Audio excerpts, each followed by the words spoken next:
And now, stand-up community subscribers and listeners from around the globe, it's time to Stand Up with Pete Dominic, where we ask the important questions that impact you, your family, and your community. Such as, could I still get a rash from poison ivy if my camping tent is camouflage color?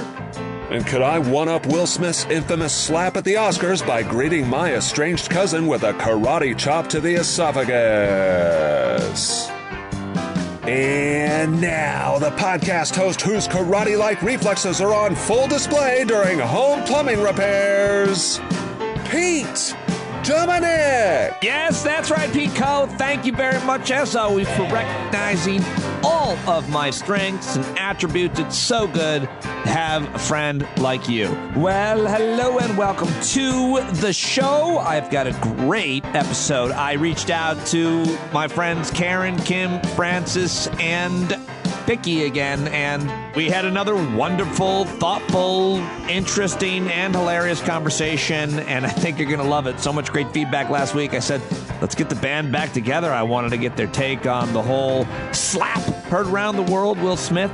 And then we talked about a bunch of other issues as well. Black hair, health care, and childhood pets. It was a great conversation. We had a lot of fun. Very excited to share that with you. And before that, I've got Robert P. Jones, Dr. Jones, joining me again. He is the CEO and founder of Public Religion Research Institute, the author of a very important book, White Too Long, The Legacy of White Supremacy in American Christianity.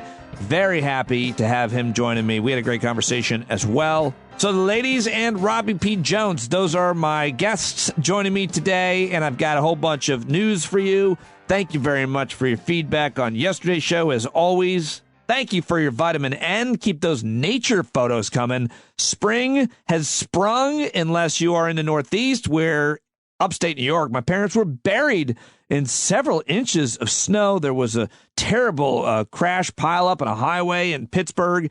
The weather wreaking havoc in the Northeast here at the end of March. It was a very cold Monday, but I'm happy to be joining you here on Tuesday if you're listening along chronologically. I do want to mention that Christian Finnegan, Ophira Eisenberg, and I will be performing on Saturday night at the Howland Center in Beacon, New York.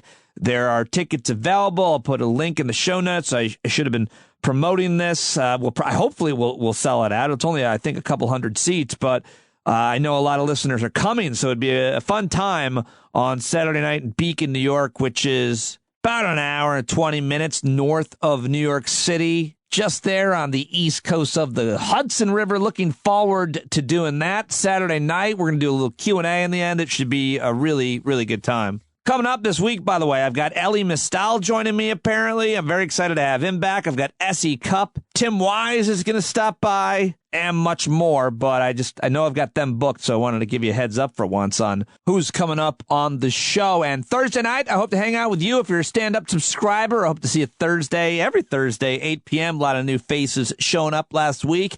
So sign up now, standupwithpete.com. This podcast is free everywhere, but I can't do it without your subscription, without your paid subscription. So sign up now and get all of the benefits of membership, or whatever I should say there. Now it's time to get to the news, folks. I do it Monday through Thursday, giving you the best, most comprehensive news recap I can. It's the last 24. There simply is not another daily podcast that does it better, according to me. You've got corporate media giants like the New York Times, CNN, and ABC News, and all of them with their daily news podcasts and their 74 editors and producers and cooks in the kitchen. And then you got me and my solar-powered shed, who you have access to. So I rest my case, folks. So go write that in your iTunes or Spotify review. All right, well, President Biden stood by his ad-lib comments that Putin can't remain in power. The UN now saying over 3.8 million refugees have fled Ukraine since the Russia invasion began. That's a lot of people, the most refugees since World War II anywhere in the world, I think. Is that fair to say? Ukrainian forces have retaken the city of Irpin, according to the mayor. President Zelensky says Ukraine will not compromise on territorial integrity in peace talks. A federal judge asserted that President Trump, former disgraced now President Trump, more likely than not committed felony obstruction in his effort to overturn the 2020 presidential election. Cartoon villain and governor of Florida, Ron DeSantis, signed the Don't Say Gay bill into law with a bunch of poor, innocent children standing behind him. Will Smith apologized to Chris Rock. Talk more about that with my guests. But let's start in Washington, where the January 6th committee backed contempt charges for two former Trump aides. The committee voted for charges against former Trade and Manufacturing Director Peter Navarro and his tight T-shirts, and former Communications Chief Daniel Scavino Jr. The House met on Monday night to hold these guys in criminal contempt of Congress for refusing to comply with the committee's subpoenas, and that's where we start with the audio today. Here is Republican member of the January 6th committee. Ladies and gentlemen, I give you Liz Cheney. As we meet here tonight, Vladimir Putin continues his brutality against Ukraine, killing innocents, reminding us what happens when authoritarians rule. And each day we see footage of the unyielding courage of the Ukrainian people who are fighting and dying to defend their freedom. Their bravery reminds us that democracy is fragile. Democracy only survives if citizens are willing to defend it. We live in the greatest constitutional republic in history. No citizen in our republic can be a bystander. If we don't stand for our freedom and our republic, we will lose them. In his ruling today, Judge Carter put it this way: if President Trump's plan had worked, it would have permanently ended the peaceful transition of power, undermining American democracy and the Constitution. If the country does not commit to investigating and pursuing accountability for those responsible, the court fears January 6th will repeat itself. All right, Liz Cheney. Now let's go to another committee member. Here is Adam Schiff, congressman from California, former prosecutor. I have one more thing to add tonight. The Department of Justice has a duty to act on this referral and others we have sent. Without enforcement of congressional subpoenas, there is no oversight. And without oversight, no accountability, not for the former president or any other president, past, present, or future. Without enforcement of its lawful process, Congress ceases to be a co-equal branch of government, and the balance of power would be forever altered to the lasting detriment of the American people. I have one more thing to add tonight. The Department of Justice has a duty to act on this referral and others we have sent. Without enforcement of congressional subpoenas, there is no oversight.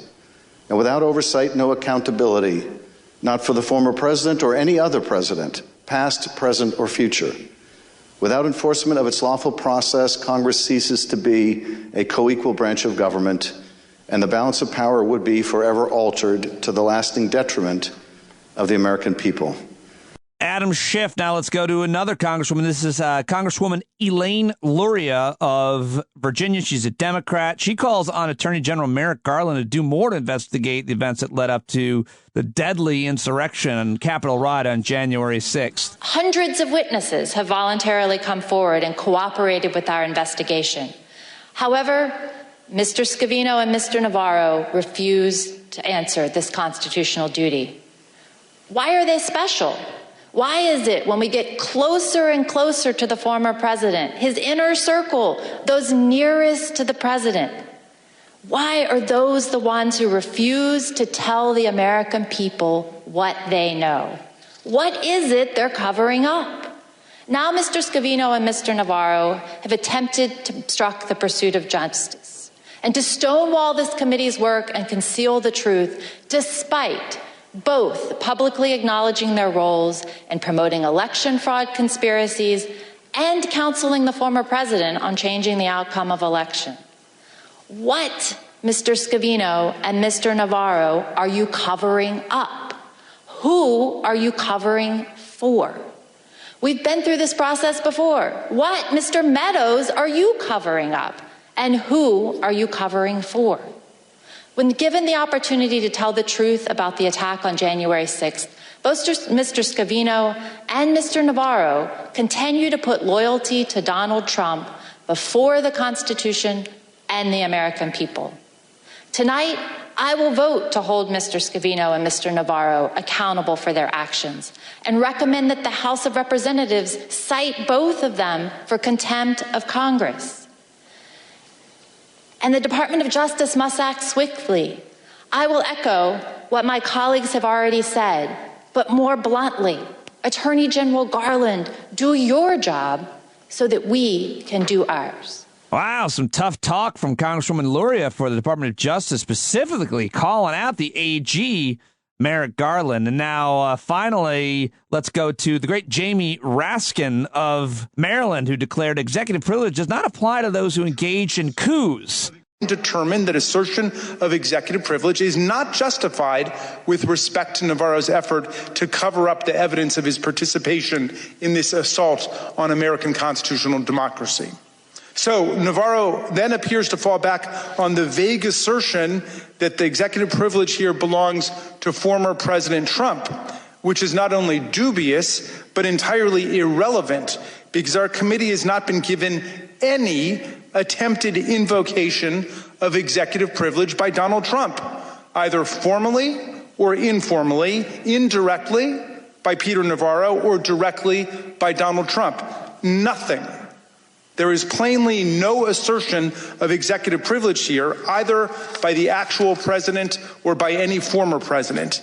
And even if there were, even if President Biden tried to assert executive privilege for Peter Navarro, it would fail immediately because the privilege does not apply to private political business, much less to criminal activity like conducting coups or insurrections. There you go, Congressman Jamie Raskin. Well, the committee voted unanimously 9-0. The measure will now head to the House of Representatives. Scavino and Navarro going to be probably held in contempt by the full House of Representatives, but will Merrick Garland and the Department of Justice do anything for that? We go to MSNBC chief legal correspondent Ari Melber. This, by the way, aired last night live on MSNBC, and I think other networks as well. It was pretty riveting to watch them. And then they go right to the set on MSNBC, and there's Ari Melber, who they just showed clips of him interviewing Peter Navarro, so it was kind of a weird thing. But here's Melber's analysis on MSNBC right after the hearing wrapped. Tell us why it's meaningful that Peter Navarro went on your program to talk about what role he played with Mr. Trump in the January 6th insurrection. Well, it was definitely striking. You and I were sitting here. We had no advance notice. We don't know what they're going to introduce. The report that came out today had a brief footnote. But here we saw, as you mentioned, evidence offered. And among the evidence, it's what Peter Navarro has said in public. And that's for two basic reasons, and it's very simple. One, on part of the efforts to overturn the election, Peter Navarro said, I did it. I did it. He calls it a Green Bay sweep. Other people call it a coup. I think folks just saw some of that exchange I and others have had with him. I did it. Number two, he says, I can't talk about it. And the problem with that, Alex, is, Peter, you're talking about it right now. And he has all of the legal rights that are afforded to people, including the possible claims of privilege. But as your question alludes to it, those were shredded by, among other people and reasons, first and foremost, Peter Navarro, because you break your own privilege if you say something so privileged you can't discuss it, and then you release it to the public. That's true whether you do it in an interview, as he did, or in writings, which he also did. And one more point I'll make, because we were just watching that, they both showed some of what Peter Navarro said that was basically confessing. Yeah. But they also showed our exchange where I said to Mr. Navarro, respectfully, you do understand that by talking about it this much, you've broken privilege, and we played those clips. So here we had almost that looking through the looking glass, and then watching that back, and the committee watching it. As for the news, what happens next is a potentially full vote on the House floor. If that passes, and previously it has, when the committee does it, and then Merrick Garland has to decide, are there any indictments here? Right. Are there any indictments here? Alex Wagner with MSNBC's Ari Melber. And now let's move on. We'll see what happens with that story. But let's head over to another very important story. Of course, this is Putin's invasion into Ukraine. I mentioned a couple of statistics, the big headlines earlier, but Here is some audio now. This is former heavyweight champion boxer Vladimir Klitschko, which is another just interesting, crazy narrative that he is almost like this action star, this real life warrior who is now also his older brother is the mayor of Kiev and also a former heavyweight champion. Anyway, Vladimir Klitschko and Vitaly Klitschko, the brothers. Vladimir was on Newsmax, which is a very right-wing network with a very right-wing host, Eric Bolling. But yet he still threw right-wing Candace Owens and his former colleague at Fox News, Tucker Carlson, under the bus, and Vladimir Klitschko went for it. Vladimir, you have about 2/3 of the support of the American people right now, but there is a small group, I'm not one of them, but there's a small group that believe that what's happening in Ukraine is not the United States' problem. There's some very popular television hosts, Tucker Carlson. I talked about a popular Candace Owens as well, conservatives who would typically... I don't know why they're not supporting you in Ukraine, but they're not. What do you say to those people?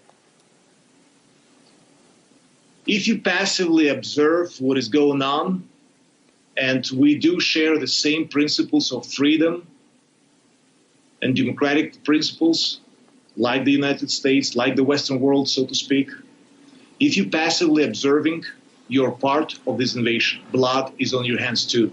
If you still have business and trade with Russia, and you don't isolate Russia economically, you're bringing bullets and rockets into the Russian army's hands that kills today the innocent. Wow. So he is not pulling his punches, Vladimir Klitschko, when it comes to saying that Tucker Carlson and Candace Owens have blood on their hands. Oh, boy, that's not the side of history I think you want to be on. All right, well, President Biden yesterday announced his new budget, which I should probably get someone on to analyze.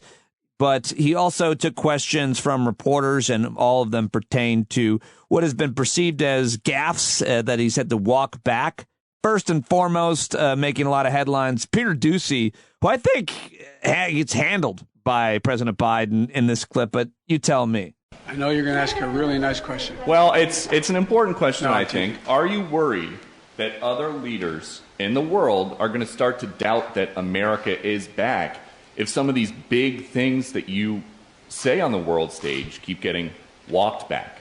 What's getting walked back? It made it sound like, just in the last couple days, it sounded like you told U.S. troops they were going to Ukraine. It sounded like you said it was possible the U.S. would use a chemical weapon, and it sounded like you were calling for regime change in Russia, and we know... None of the three occurred. None of the three occurred? None of the three. Mr. President? You interpret the language that way. I was talking to the troops. We're talking about helping train the troops that are the Ukrainian troops that are in Poland. That's what the context. I sat there with those guys for a couple hours. That's what we talked about. So when you said you're going to see when you're there, you were not intending to I was referring to meeting with and talking with the Ukrainian troops that were in Poland. And when you said a chemical weapon use by Russia would trigger a response in kind? It will trigger a significant response. What does that mean? I'm not going to tell you. Why would I tell you? You got to be silly. The world wants to know? The world wants to know a lot of things. I'm not telling them what the response would be. Then Russia knows the response. The world wants to know? He's so meek and cowardly at the end there. I really think the president beat him up there politely. But anyway, let's move on to another reporter, NBC's Kelly O'Donnell, asking him a similar question here. Do you believe what you said, that Putin can't remain in power? Or do you now regret saying that because your government has been trying to walk that back? Did your words complicate matters? Well, you asked three different questions. I'll answer them all. Number one, I'm not walking anything back. The fact of the matter is I was expressing the moral outrage I felt toward the way Putin is dealing and the actions of this man. Just brutality. Half the children in Ukraine. I just come from being with those families. But I want to make it clear, I wasn't then, nor am I now, articulating a policy change. I was expressing the moral outrage that I feel, and I make no apologies for it. Personal feelings, sir. Your personal feelings? My personal feelings. All right, and I'm not sure where this was chronologically, but he added to that. Here's a little bit more from the president yesterday. The last thing I want to do is engage in a land war or a nuclear war with Russia. That's not part of it. I was expressing my outrage at the behavior of this man. It's outrageous. It's outrageous. And it's more an aspiration than anything. He shouldn't be in power. People like this shouldn't be ruling countries, but they do. The fact they do, but doesn't mean I can't express my outrage about it.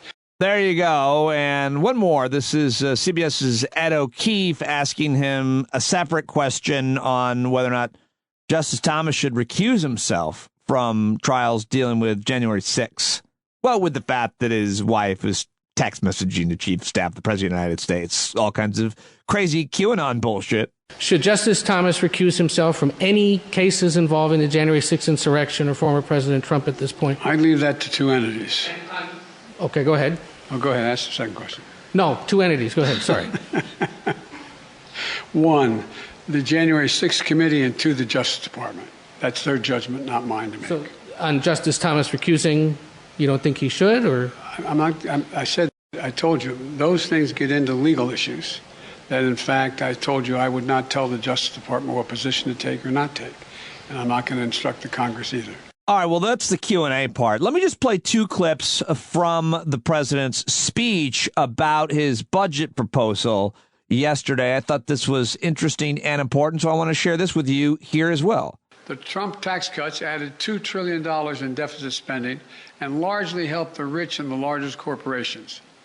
Under my plan, as I said, no one making less than $400,000 a year will pay additional single penny in taxes. No one. If you don't make $400,000, you're not going to pay a single penny in additional federal taxes. And the wealthy and corporations will finally begin to pay their fair share. For most Americans, the last few years were very hard, stretching them to the breaking point. But billionaires and large corporations got richer than ever. Right now, billionaires pay an average rate of 8% on their total income. 8%, that's the average they pay. Now, I'm a capitalist, but if you can make $1 billion, great. Just pay your fair share. Pay a little bit. A firefighter and a teacher pay more than double the tax rate that a billionaire pays. That's not right. Oh, he went with the whisper. The old Biden whisper. All right, well, he went on to articulate why a budget is a moral document. It's about what you believe the government's priorities should be here. Well, the budget I'm releasing today sends a clear message to the American people that what we value. First, fiscal responsibility. Second, safety and security. And thirdly, the investments needed to build a better America. The first value is fiscal responsibility. The previous administration, as you all know, ran up record budget deficits. In fact, the deficit went up every year under my predecessor. My administration is turning that around. Last year, we cut the deficit by more than $350 billion. This year, we're on track to cut the deficit by more than $1.3 trillion. $1.3 trillion. That would be the largest one-year reduction in the deficit in U.S. history. And here's how we're achieving this record deficit reduction. First, we're growing the economy.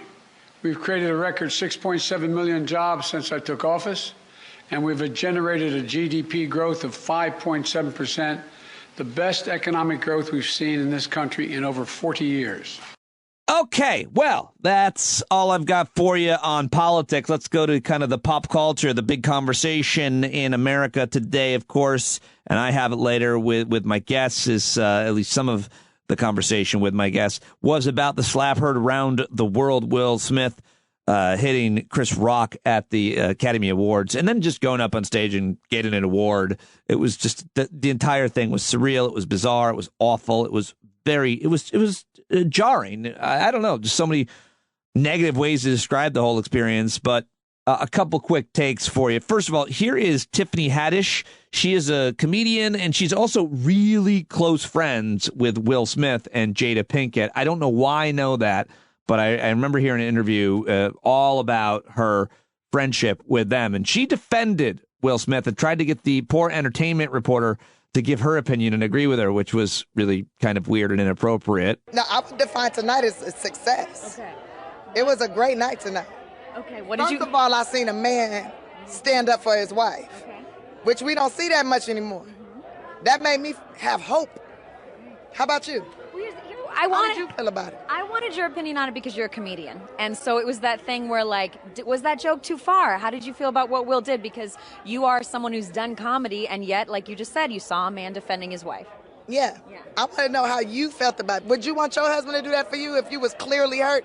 I mean, they put her face up on the screen. He looked over at his wife. She was hurt. What would you want? All right, well, that reporter clearly didn't want to give her answer. I mean, if anything, she could have said, nobody cares what I think. You're the big celebrity here. You're friends with them. What do you think? Okay, well, here is the smartest woman on The View, in my opinion. I also really like her personally. I got to know her pretty well when I was at CNN, and she was there. It's Sunny Hostin on this. And I think that when that type of thing, when you live publicly, you don't have the right to all of a sudden decide to execute violence. And I have to say, that was a show of toxic masculinity. If he was offended and felt emasculated by Regina Hall's joke or by Chris Rock's joke, you don't act out in violence. That is not a show of love. That's a show of violence. And one of the most popular radio shows in the world, in America at least, is The Breakfast Club. And there's a guy named Charlemagne the God, who you probably are familiar with him. He's a pretty famous, well-known guy. And this is what I like what he had to say about Chris Rock. I don't love that he called for a weird sound effect. That startled me, but at least I got to warn you about it. And I'm going to tell y'all something. Y'all gave Supreme Court Judge nominee Ketanji Brown Jackson a lot of love for showing restraint last week, and she deserved that. Mm-hmm. But can we please drop on the clues bombs for Chris Rock? Because not only did he show restraint, he kept the show moving. He had commentary. You know, after that incident happened, he never stopped being Chris Rock. He's never stopped being a professional. And I respect his restraint because that could have went a whole different way. And he did that just to get to that moment for Questlove, because he knew Questlove was nominated in that category and won. Well, so he kept his restraint just to get to that moment. Yeah, that's a really good point I hadn't heard made elsewhere, is that Chris Rock could have done any number of things, like go to commercial, I can't feel my face because Will Smith just hit me in it. But he held strong, kept the show, and the show must go on. And yeah, he got to Questlove, who you got to feel bad for. All right, so I also got this email from our friend Phil Round, longtime listener, supporter of the show here. He is a very talented musician, philroundmusic.com out there in Jackson Hole, Wyoming. And he emailed me last night and said, not that I know anything about Chris Rock because I don't follow pop culture much, but I once played in a room for Kanye West's album release party here in Jackson Hole, Wyoming. He didn't hire me.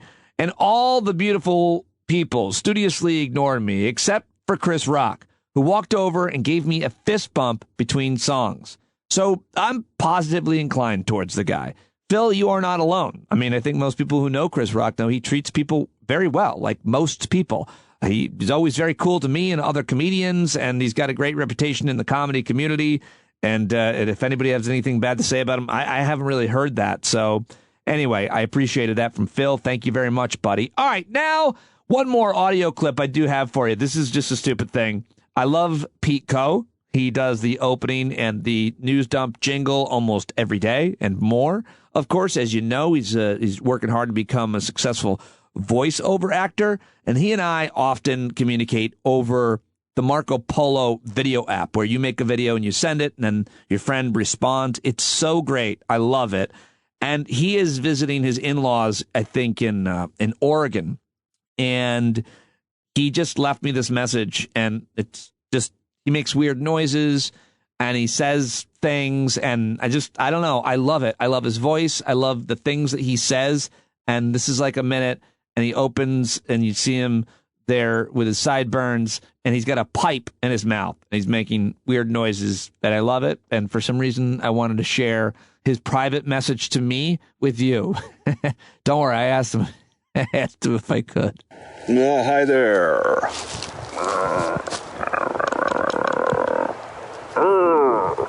It's very dry here in the West. Just wanted to point that out. Don't know, you were talking on the show recently about being a homeowner. I am learning all about fire prevention here in the West because everything is drying up and catching on fire. Yeah. I don't know if you can see, but you see all the fuel on the ground. Look at all this brush here. Yeah, it's just... It's going to be a lot of work, probably, to really get some serious fire mitigation around here. So, I don't know if you have that issue where you're in Rockland County so much, just because it seems like you guys get more rain now, so, oh well.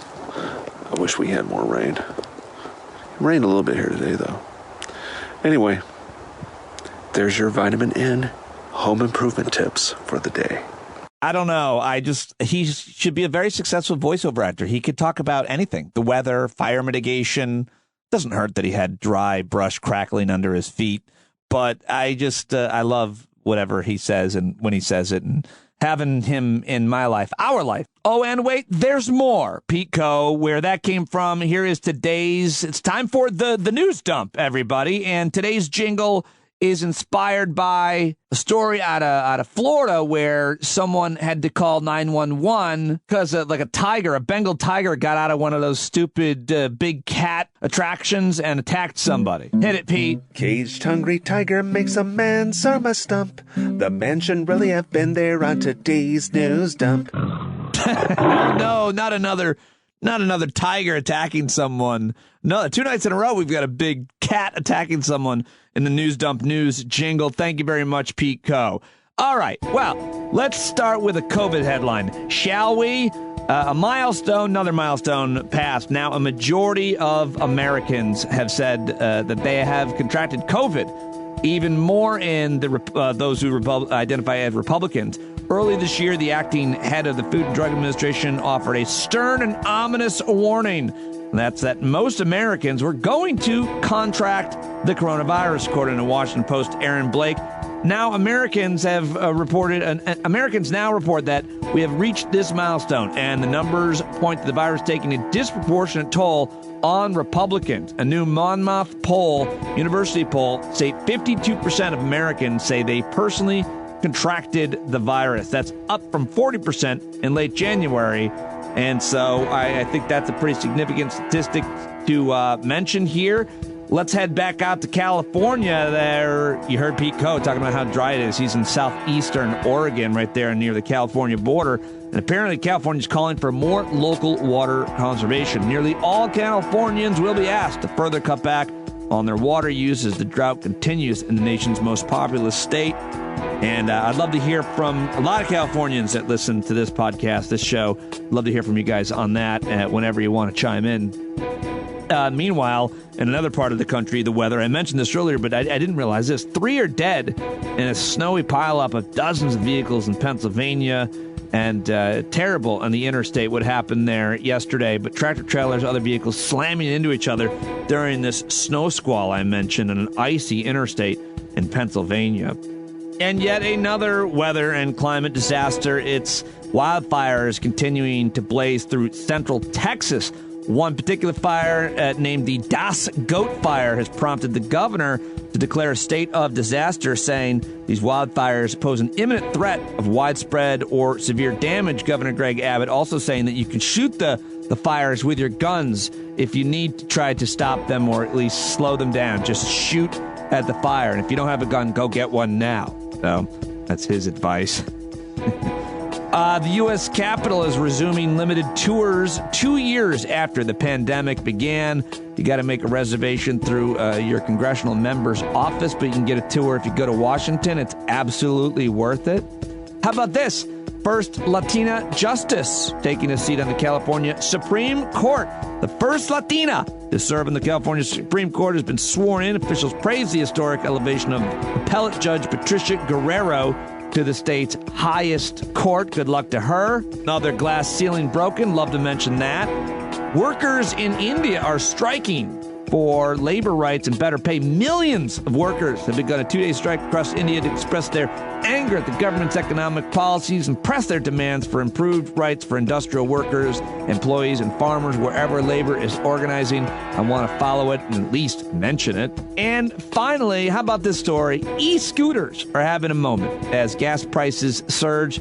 Consumers, sick of paying premium prices at the pumps, are increasingly relying on electric scooters to get around. Is that happening in your city, your state, your town? They're like e-bikes, but I think more dangerous. I don't know. I love riding them around. When I go to D.C., I've ridden them. And in Florida, I've ridden them, but I don't know. They're kind of douchey, but I think they're fun. And I guess if you can get around cheaper, it's still seemingly kind of unsafe, though, in my opinion. All right, well, I couldn't get Ava out to the shed tonight to do good news, but thank you for all the great feedback. I forward every email or comment that I get for Ava to her, so I really appreciate that. We'll try to get her back out here tomorrow night. But that's all I've got for you on the news. Let's move on to my guests, shall we? Coming up, my four friends. I don't know what we're calling our band yet. But four amazing, brilliant, thoughtful, and hilarious black women who listen to and now contribute to the show. You're going to love that conversation. We talked, I think, for almost an hour. I think you'll really like that. I love being a fly on the wall and asking them questions and getting their take on everything and just being ridiculous at times as well. But first, I've got a really great guest who is joining me for just the second time on the show. He is the CEO and founder of the Public Religion Research Institute. He's the author of White Too Long, The Legacy of White Supremacy in American Christianity. Great and very important book that was out in 2021. In 2019, he authored and published The End of White Christian America, also won awards. You can subscribe to his Substack newsletter, robertpjones.substack.com. Also subscribe to the PRRI newsletter, which they have coming out every day. And really important organization and a super smart guy. He has got a Ph.D. in religion from Emory University. He writes regularly on politics, culture, and religion for The Atlantic, NBC, and other outlets. You've seen him on CNN, MSNBC, NPR. And he's just a fascinating and super smart guy who's had a really interesting life as well. He first joined me on episode 494, if you want to go back and listen to that, back at the end of 2021. And I was really happy to have him join me again. I hope you go follow him on Twitter at Robert P. Jones, at Robert P. Jones. Ladies and gentlemen, here we go. Dr. Robbie Jones. All right, I've got him back as promised, as I said I would the first conversation. And I'll say it in front of you, Robbie. Your book, your work, and our first interview has been one of the most influential that I've done here on the podcast. So I'm really happy to have you indulging me and joining me again. Good to see you. How are you? Oh, good to see you. That's very kind. I'm really happy to be back. So you have been touring the country. You've been traveling. You left. You got on an airplane and you left. You've given talks and been on panels.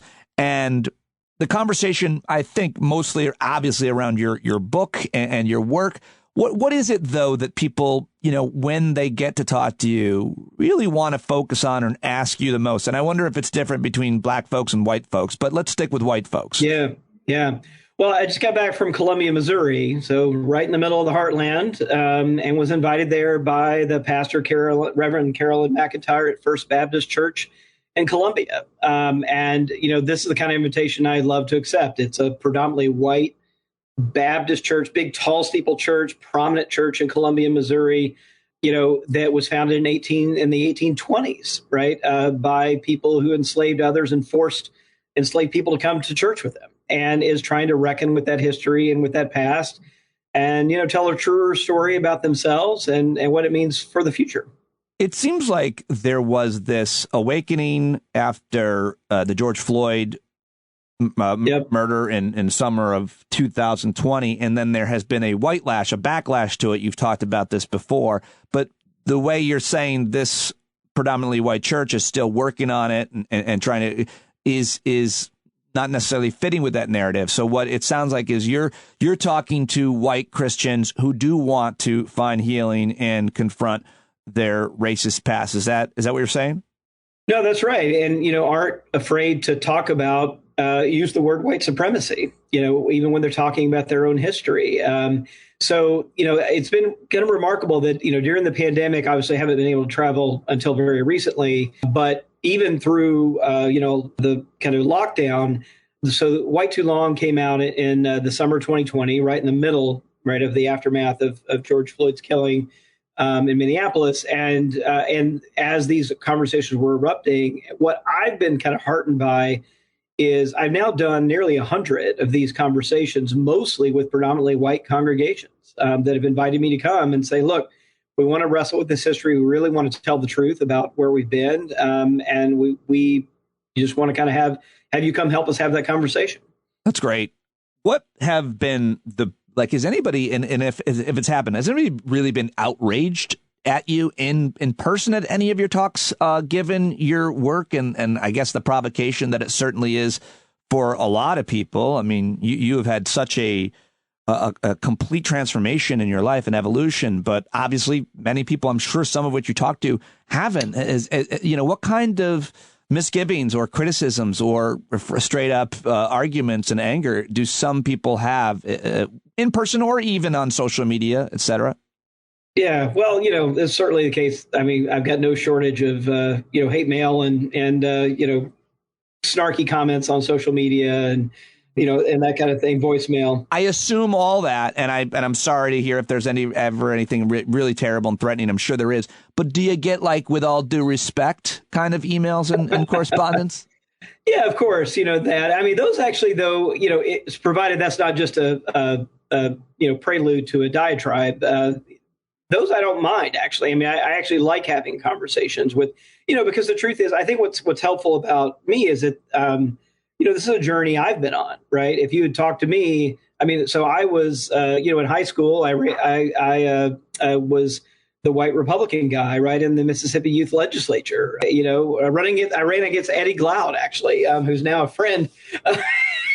So he and I ran against each other in high school for the governorship of the Mississippi Youth Legislature. I was the Republican, kind of white Christian Republican dude running against Eddie, who by the way, kicked my ass in that election. I mean, he must have. I would never want to be on the other side of an argument with Eddie, who is a friend of mine. He mopped the floor with me. And became the first black governor of the Mississippi Youth Legislature that year. I stuffed envelopes for Trent Lott in college, right? Quit bragging. So this has been a long journey for me, and I think that means that if there are people who are really uncomfortable, and we've had those certainly during Q&A sessions that come up and they're uncomfortable and the blood's pumping. I can map myself on that spectrum and remember when I was there and remember when hearing something like, that just this basic, truth that white Christians, for example, North, South, Midwest, across the country have been really complicit with protecting white supremacy in this country. Hearing a statement like that, puts you back on your heels if you haven't thought about that. And you're right. So, but I think what helps is that there's my story is a story of transformation, a long journey. And I think that, they're getting that statement from someone who looks like them if they're white. So important. And I have compassion for anybody who has to confront the truth about their religion, their country, their community, their family, and obviously themselves, which is, very hard when you've been told or taught something for your entire life. And I think probably I'm going to make a stupid statement, but most people probably don't have that evolution or conversion, or certainly a lot of people don't. But if you do, it's obviously really, it's a crisis for a lot of people. Fair to say? Yeah, I think obviously it's very uncomfortable. It's a crisis. And I think that's why we're seeing, with this kind of raft of critical race theory bills, right? That are kind of anti-critical race theory bills that are kind of erupting all over the country. And there's last time I looked, there's only about a dozen states that do not have some version of a bill like that percolating somewhere in their state legislature. But it's notable, right, that what's at the heart of those bills is white discomfort. Right, the idea that white people should not be made to feel uncomfortable about the past, and it is. I mean, the reason why they're aiming there, it is uncomfortable to kind of realize that. But I think the other thing that I've been inviting people into is that there's a freedom and a kind of lifting of a weight, right, to also come to terms with that past and to kind of move into a different way of looking at the future, to cease endlessly defending the indefensible, right, is actually quite a relief. I'd love your advice on something, Robbie. I'm intimately involved in my local community, Board of Education meetings, and now the election, of course. And I've tried really hard, and I always do, to try to connect with people who I vehemently disagree with. The leader of the anti-CRT movement, and I went out for drinks, many. We've texted, we've talked. I just can't break through. Is there any argument? Is there any way of framing debate, discussion that can get through to these people who I would argue are mostly living in a kind of intense fear, which does lead to hatred and anger and divisiveness? But does anything work? Yeah, I think relationships do work, but I think the real challenge is, at the heart of this, right, is fear. That's exactly right. The other piece of it, I think, is a severe shortage of empathy and kind of a real ability to, because the question that doesn't really get asked, and many of these people are devout Christians, right? Wear their Christianity on their sleeve as part of, this. And the question doesn't get asked. It's like, well, how do you think the students of color are feeling when you don't talk about this history, right? When you don't have a history that includes their family's story of being enslaved, and they weren't enslaved by kind of random people, right? It was white people and predominantly white Christian people that performed those acts, right? So to tell the truth, when we're in a society, and I think this is the desperate part of it, is this realization that the country's changing in ways that, you can't hold on to this power. I'm gonna read something to you, because I was thinking about this the other day. Yeah. A quick quote from James Baldwin, right? A great American writer who talked about the way that African Americans see this history. And, he says this is from The Fire Next Time. The American Negro has the great advantage of having never believed that collection of myths to which white Americans cling, that their ancestors were all freedom-loving heroes, that they were born in the greatest country the world has ever seen, or that Americans are invincible in battle and wise in peace, that Americans have always dealt honorably with Mexicans and Indians and all other neighbors or inferiors. And he ends up calling this, the very next, read on down, it says, the tendency has really been, insofar as possible, to dismiss white people as the slightly mad victims of their own brainwashing. And it's such a powerful way of thinking about this, of, it takes a lot of energy, right, to keep covering up what are clearly the facts of the case, and I think the country's changing in a way. White Christian America has been at a place where it was powerful enough, and there were enough people that just by sheer power could suppress that story, right? But I think we're changing in a place where that's just untenable, right? And that's why the crisis, in 2022.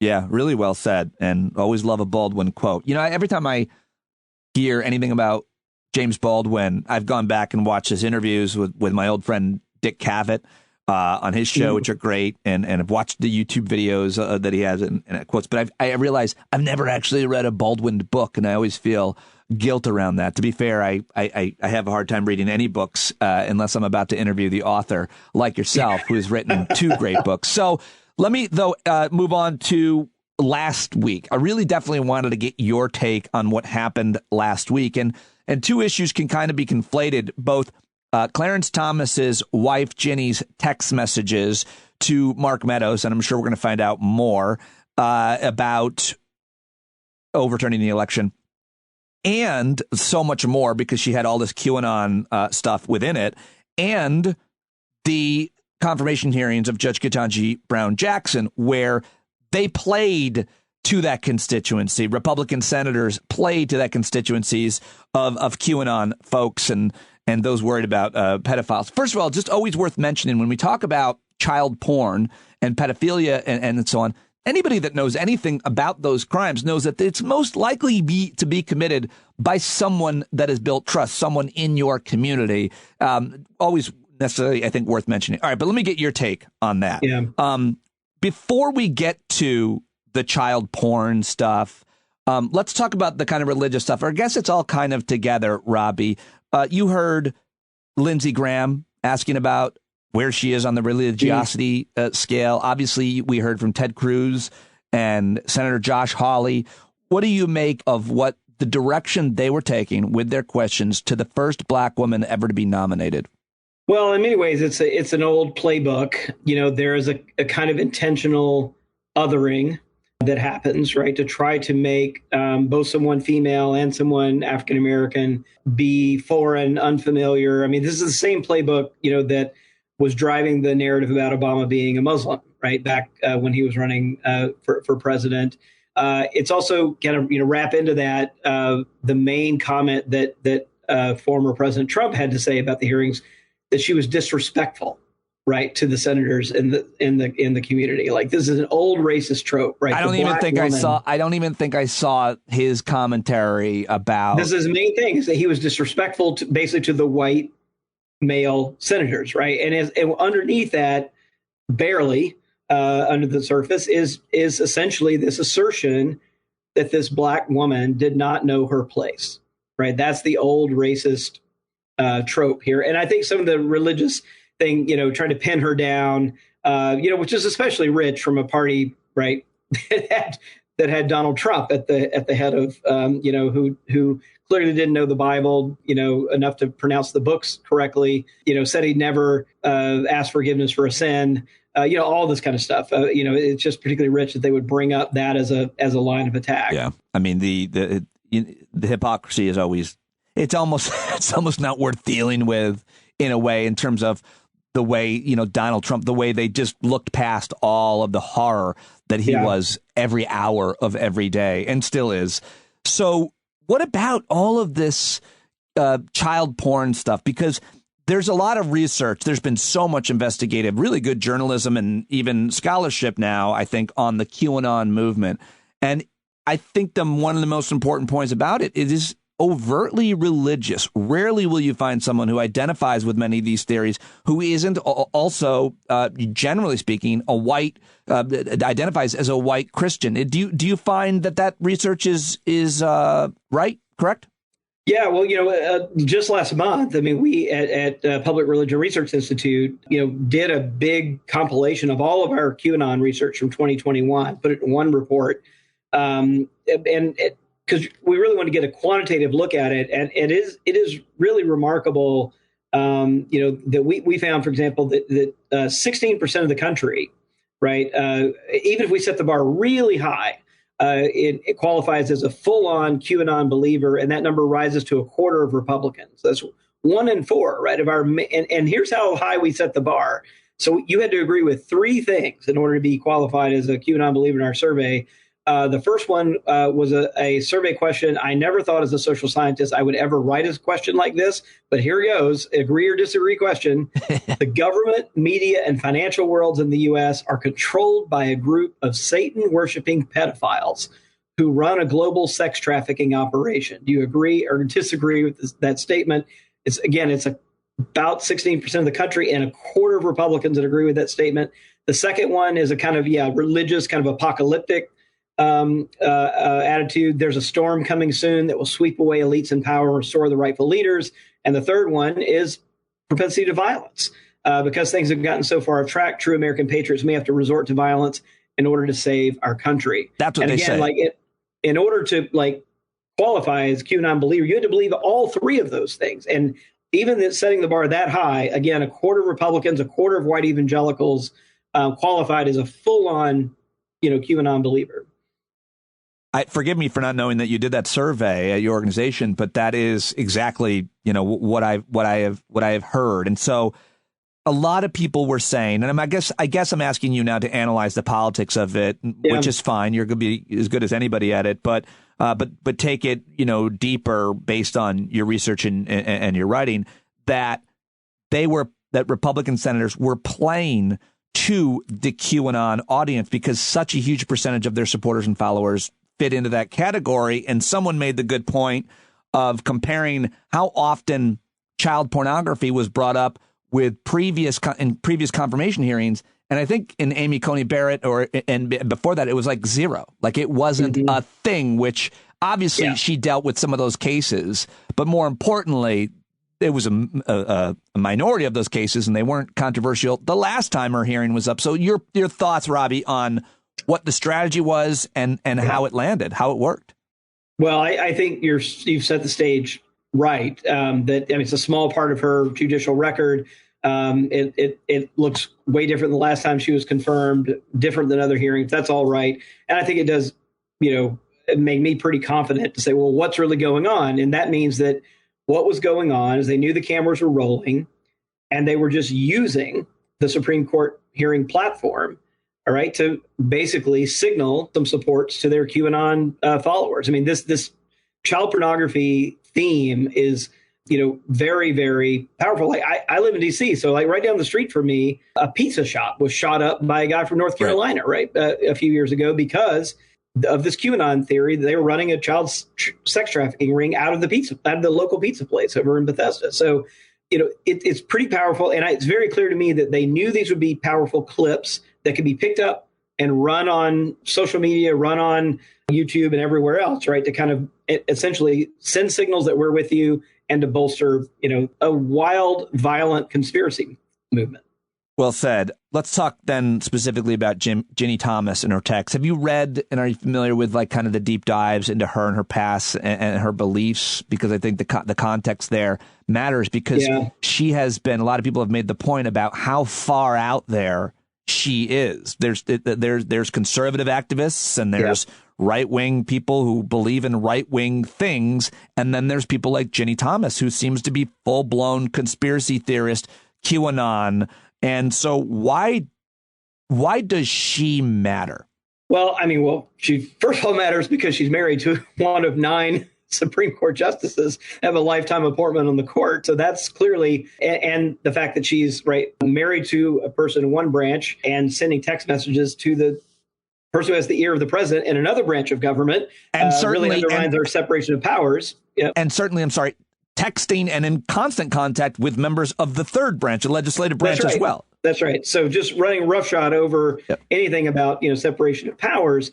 But I do think it's where QAnon meets Christian nationalism. Right. She's a really powerful illustration of what goes wrong and what's dangerous. I don't think it's any, but certainly no exaggeration to say. This is a clear and present danger to the republic. Like we should just be really clear about that. this is no joke. It's not just out there on the fringe and not really affecting anything. But this is at the highest levels of power.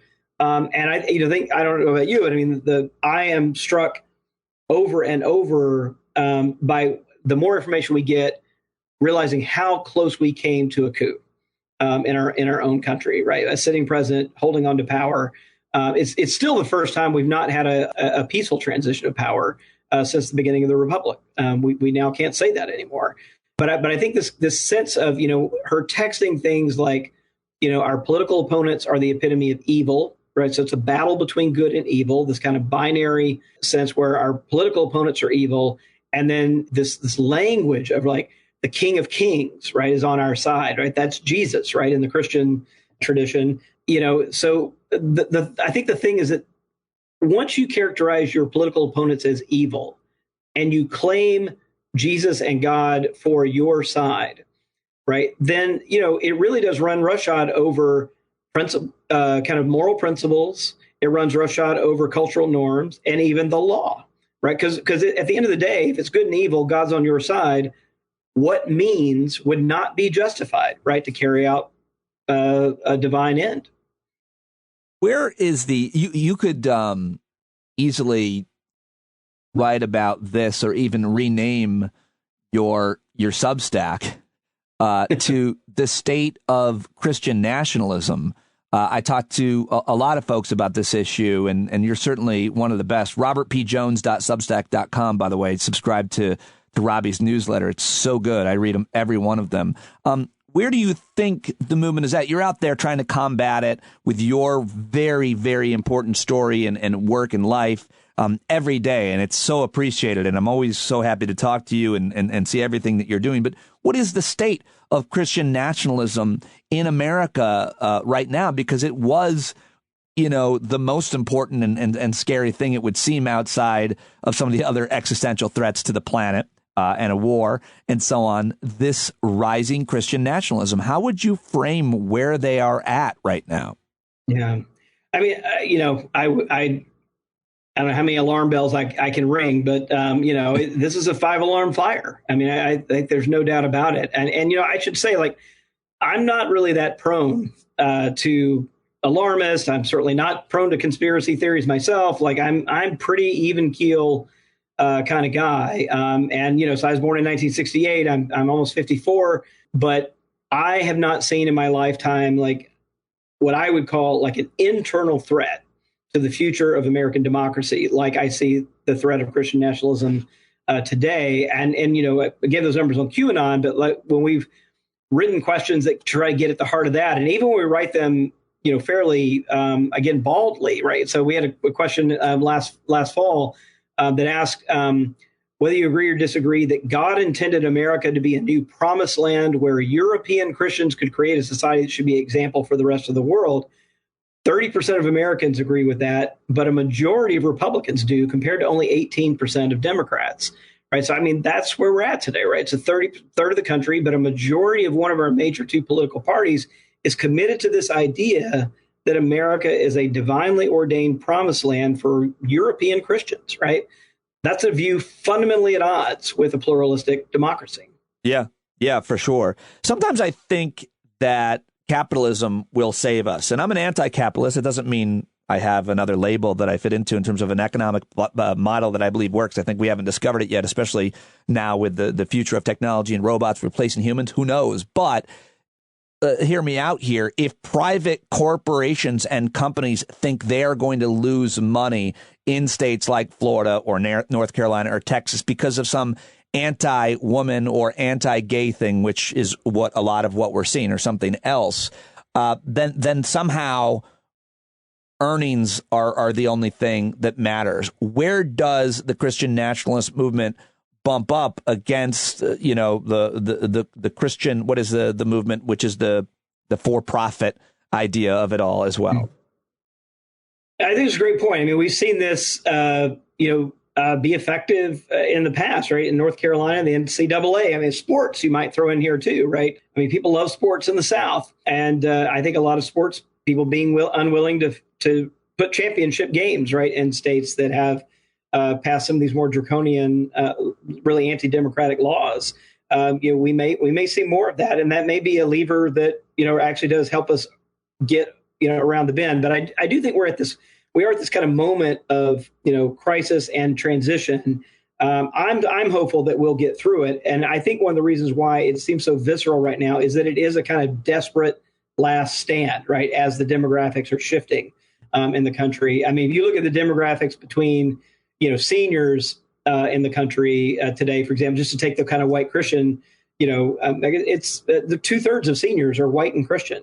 But you look at the numbers of people under the age of 30, it's 12% are white and Christian, right? So, I mean, it's just a sea change among the generations that are alive right now. And that's part of the reason why we're seeing this like desperate kind of last battle, as that the demographics of that older generation are really, they are passing from the scene. Yeah, the effort is to not talk about a thing, make it against the law to talk about a thing. Don't say gay. Make it against the law to be a thing. It used to be that. And one might argue that we're trying to go back there to put gay people back in the closet to reverse the gains that the LGBTQ movement has made over the past, decade or so. So what about specifically, you've talked and written a lot about this, the issue of gender, masculinity, patriarchy, which crosses, obviously, there's a lot of intersectionality there with race. Men in general being in charge and wanting to put gay people back in the closet. We're seeing that movement now just be a huge part of this. And I always want to talk about that with anybody. So give me your take on how important that part of it is. Well, I should say, too, on the LGBTQ front, that, you're right, we're having this kind of don't say gay laws that are going hand in hand with these anti-CRT laws. But they're kind of part and parcel of the same sort of movement, as you kind of hinted at here. And they're happening, by the way, at the same time that support for LGBTQ rights has never been higher, right? We just, again, last month did a big survey. Even if you talk about transgender inclusive accommodations and rights in jobs, accommodations and housing, I mean, it's now 8 in 10 Americans who support that, right? And so it just keeps going up. But the thing I would say about gender here is that the link is, I mentioned with this comment about former President Trump's comment about Jackson not being respectful, right? And embedded in that, and I think embedded in the link between the racial things we've been talking about and the gender issues is essentially hierarchy, right? And it's a worldview that it's a very hierarchical worldview where everyone has their place and everyone is expected to stay in it right now. And it's a straight up 19th century pre-Civil War worldview where the people who are on top are white, straight men, right? And everyone else is sort of like downward in the structure, right? And expected to defer to white, straight men who are at the top, and particularly, and everyone has a role, right? It's not just theoretical, right? Everybody has a social role that they're supposed to fill. And again, when you lock all this in with a claim that this is the way God has created human beings to be in these hierarchies, gender, racial, et cetera, it becomes this kind of powerful worldview that again, was still with us today. Such important work that you're doing and such an important conversation that we're having right now, that you're having and a huge part of. I really appreciate you joining me again to talk about this stuff. And I just I hope that we can keep doing it. I mean, I love reading your Substack and your Twitter, and I got to finish your books and ask more specific questions about your actual research and work that you're doing. But keep up the good work. And what is it that you generally do at PRRI? I love your organization. Anybody can see your work and read your books. Yeah. But just real quick, what are you trying to do? Great. Well, you can find all of our research at prri.org. And we're a nonpartisan, nonprofit research organization that specializes in research at the intersection of religion, culture, and politics. So we do work in immigration, LGBT rights, pluralism, racial justice, kind of really the fault lines, right, that we see in our culture and our politics right now, and try to get objective public opinion data, help journalists write better stories, help policymakers really understand where American attitudes actually are. And we break it all down by politics, religion, gender, all of that to help, I think, Americans get a better look at it. Like, all the data is up on the research page, including the full questionnaires. You can see exactly how we asked all the questions, how we did the sampling. We try to be very transparent about it.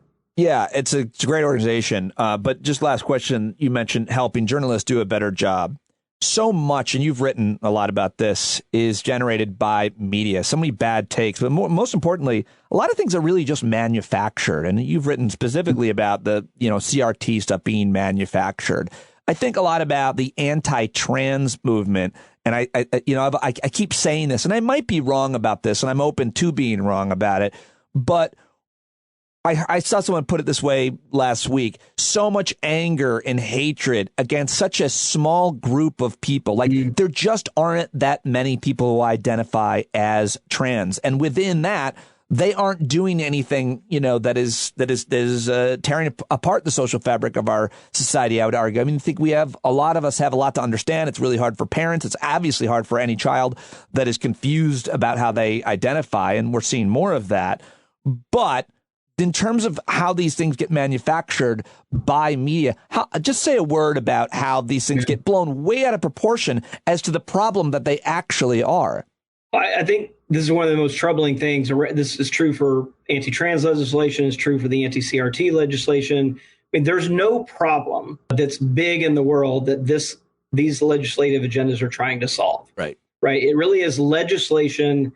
It's sort of essentially campaigning under the guise of legislation to stir the pot and to kind of gin up the worst sorts of fears among your followers, right, to get them to react. But it's not actually doing the thing that legislation is supposed to do, which is identifying a real problem in the world that's big and affecting a lot of people, and to try to solve it. That's what legislation is supposed to do, right? Instead, these are just, again, signaling, things to a base to try to gin up fear. It's just so disheartening, I think, to see it. One thing I will point here to is, though, the governor of Utah, I don't know if you saw it or not, wrote this amazing letter, sort of standing down, this anti-trans legislation. He was the one who said this, I think, about so much hatred towards a small group of people. Go ahead. Sorry, I'll look it up. But it's worth noting because, he's a governor of a pretty conservative state, dominated by Latter-day Saints, which have historically been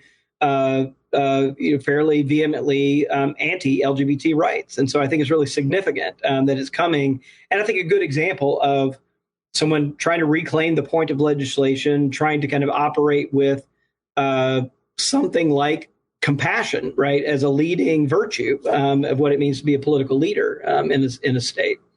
Yeah, he vetoed this bill that was the transgender athlete bill, which is coming up, and Republican state houses led the houses across the country. Some are passing it. A couple of Republicans have vetoed it, but the governor said he appeared to be, this is from the New York Times, aware of the political risk he was taking with his veto, writing that, quote, "It would be much easier and better for me to simply sign the bill. He made his decision because he, quote, tried to do what I feel is the right thing regardless of consequences. I want them to live." And what he means by that, of course, Robbie, he's talking about, he's been told about the real issue, the real life and death risk, which is suicide, right? Right. So I think that's when you deny that, I don't know. How could you hear about that and then deny the struggle that those people are having? It's just reprehensible. I don't know what else to say more about it. Well, I'm hoping that letter, I think that's one for our times, right? As a conservative governor in a conservative state, willing to put the lives of transgender kids above scoring some political points. Yeah, great point. All great points. Keep up the great work, Robbie. And I didn't realize it, but I wasn't even signed up for the PRRI email. So I'm going to go sign up for those right now. Go get his books. All right, great. Thanks. Follow him on Twitter. And I hope to see you again real soon, man. Thank you so much for joining me. Yeah, of course. Thanks for having me. Yeah, there he goes. Robert P. Jones on Twitter, by the way, at Robert P. Jones, at PRRI. Poll is his organization. RobertPJones.substack.com. I really like his newsletter, and I hope that you will go tell him that you appreciated him joining me here in the conversation, that you learned something from that. I always do, and that always means a lot when you reach out to our regular guests, or guests, any guest that comes on the show. All right, well, I'm very privileged to have you listening to this program. I'm very privileged and honored to have so many brilliant, thoughtful, amazing, generous, and hilarious people listening. And the conversation I have next is with 4 women who have been longtime listeners and supporters of the show and my work, who joined me last week for the first time. They were such a hit, I thought I would have them back. You can learn more about them, their social media handles and contacts, if you'd like to learn more about them, in the show notes. And I'm still keeping their lives somewhat, private. We'll see what happens. They all work for different companies and stuff. But you know them if you're a regular listener, and definitely if you join our Hangouts on Thursday nights, where they often join us. But having a conversation with them has been fun and enlightening and heartwarming and engaging, and I love them all, each individually, and together we're like Voltron. I don't know what we're calling ourselves yet, but I know that I love these conversations, and so many of you do as well. So here it is. Vikki, Frances, Kimberly, and Karen. They're back. Let's do it, ladies. Salad. Boiled chicken salad. But I did get some craisins and some mayo. Oh, wow. All right. They were such a huge hit. It was like the Beatles last week. Such great feedback. I thought I would burden them again, get the band back together for another chat, because it went so well and I have so many questions.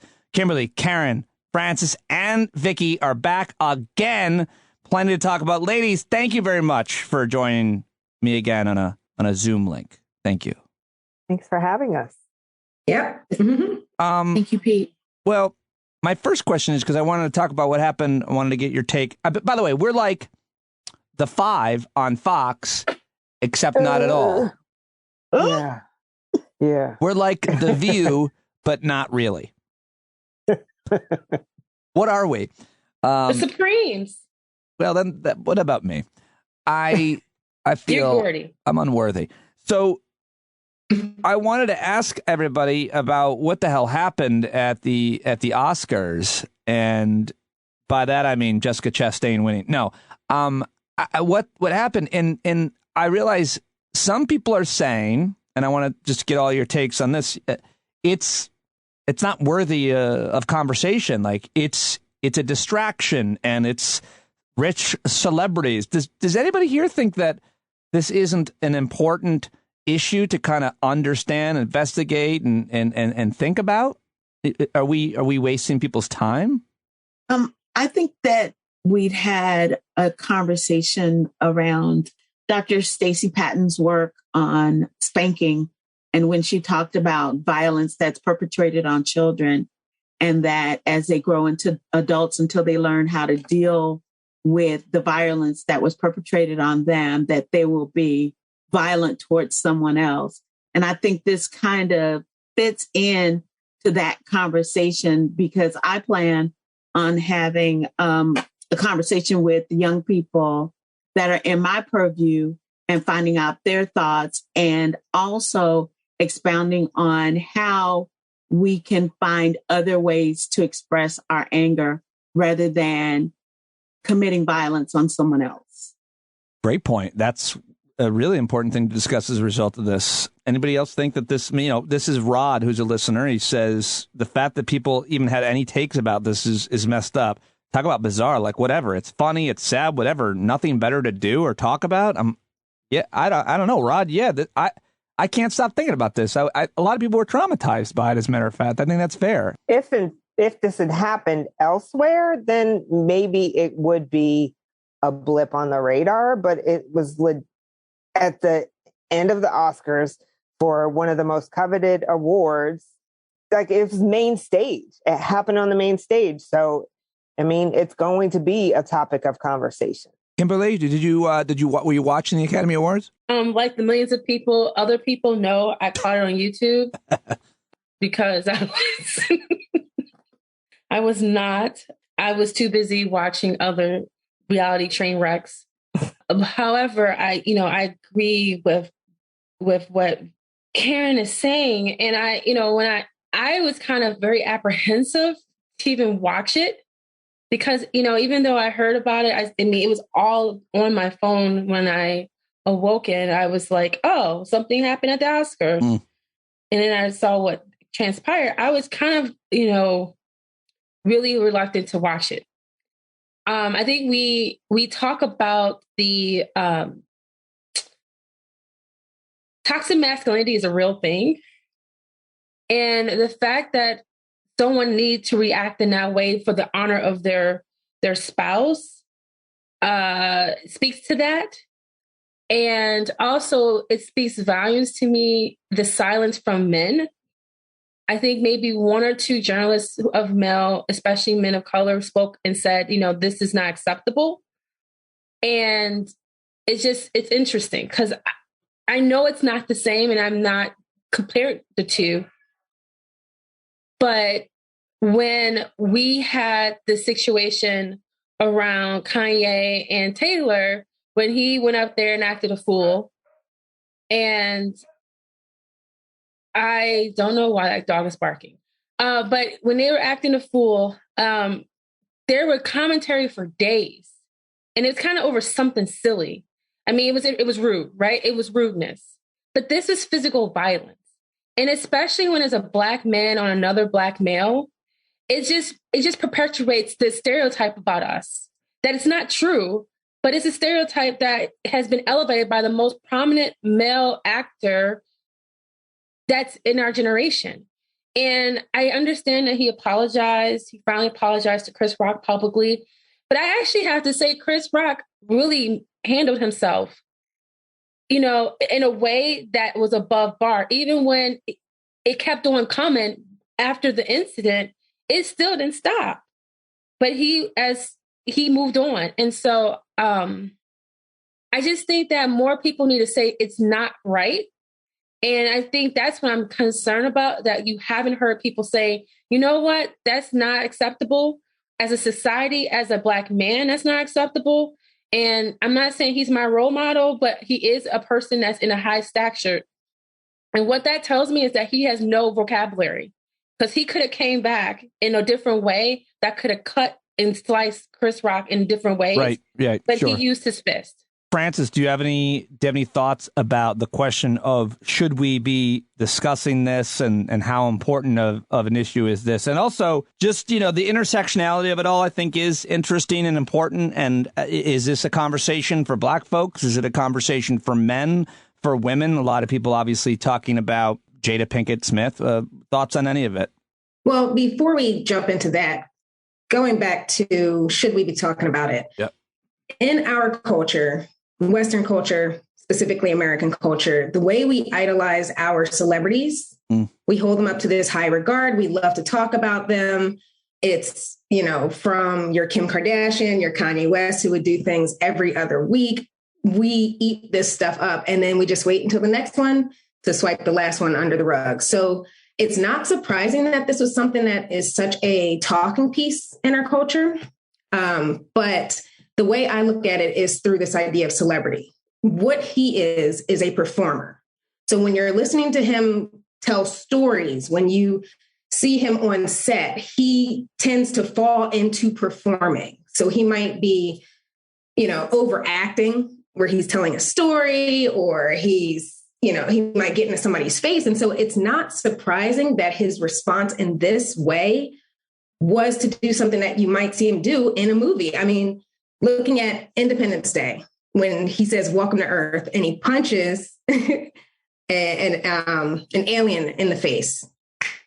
That's his response. And so you see that with Bad Boys. You see him acting like this big, masculine, save the world Ali. When that came out, he has a rap song where he's talking about he's the greatest. So he's larger than life. And that doesn't surprise me that in a case like this, he went larger than life. And that could be due to him just trying to prove something. It could have been adrenaline. It could have been, he's at an event. So who's to say he wasn't doing something that might have caused him to just be a little bit more confident than natural?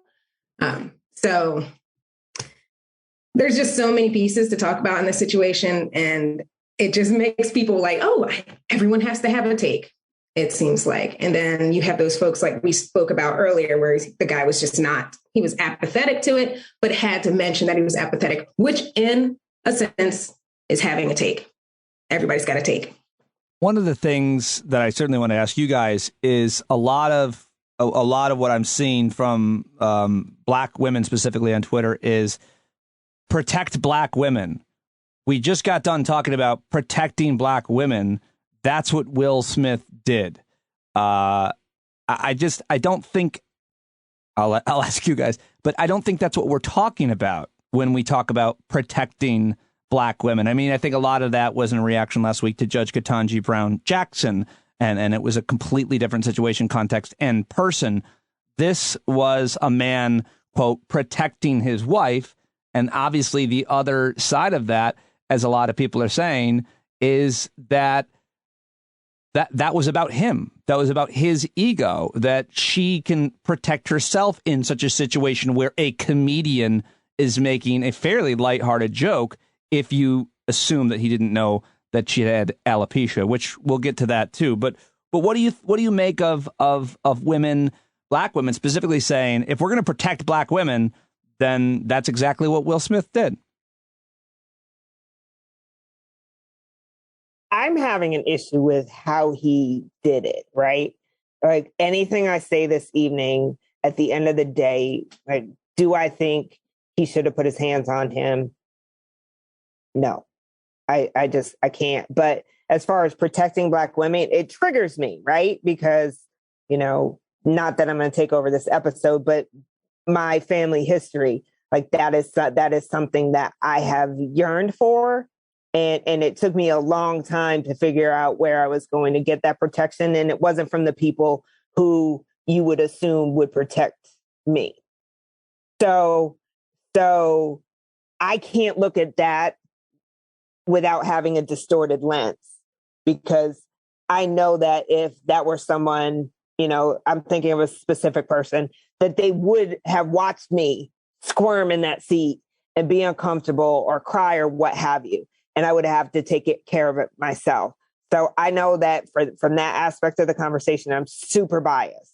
But did you have to go up there and slap him? I'm clear as mud right now. That's what I am. I'm clear as mud on this. Got it. Who else? But it's emotional. Clear as mud. I like it. Anybody else want to comment on the protecting black women? Is that what Will Smith did?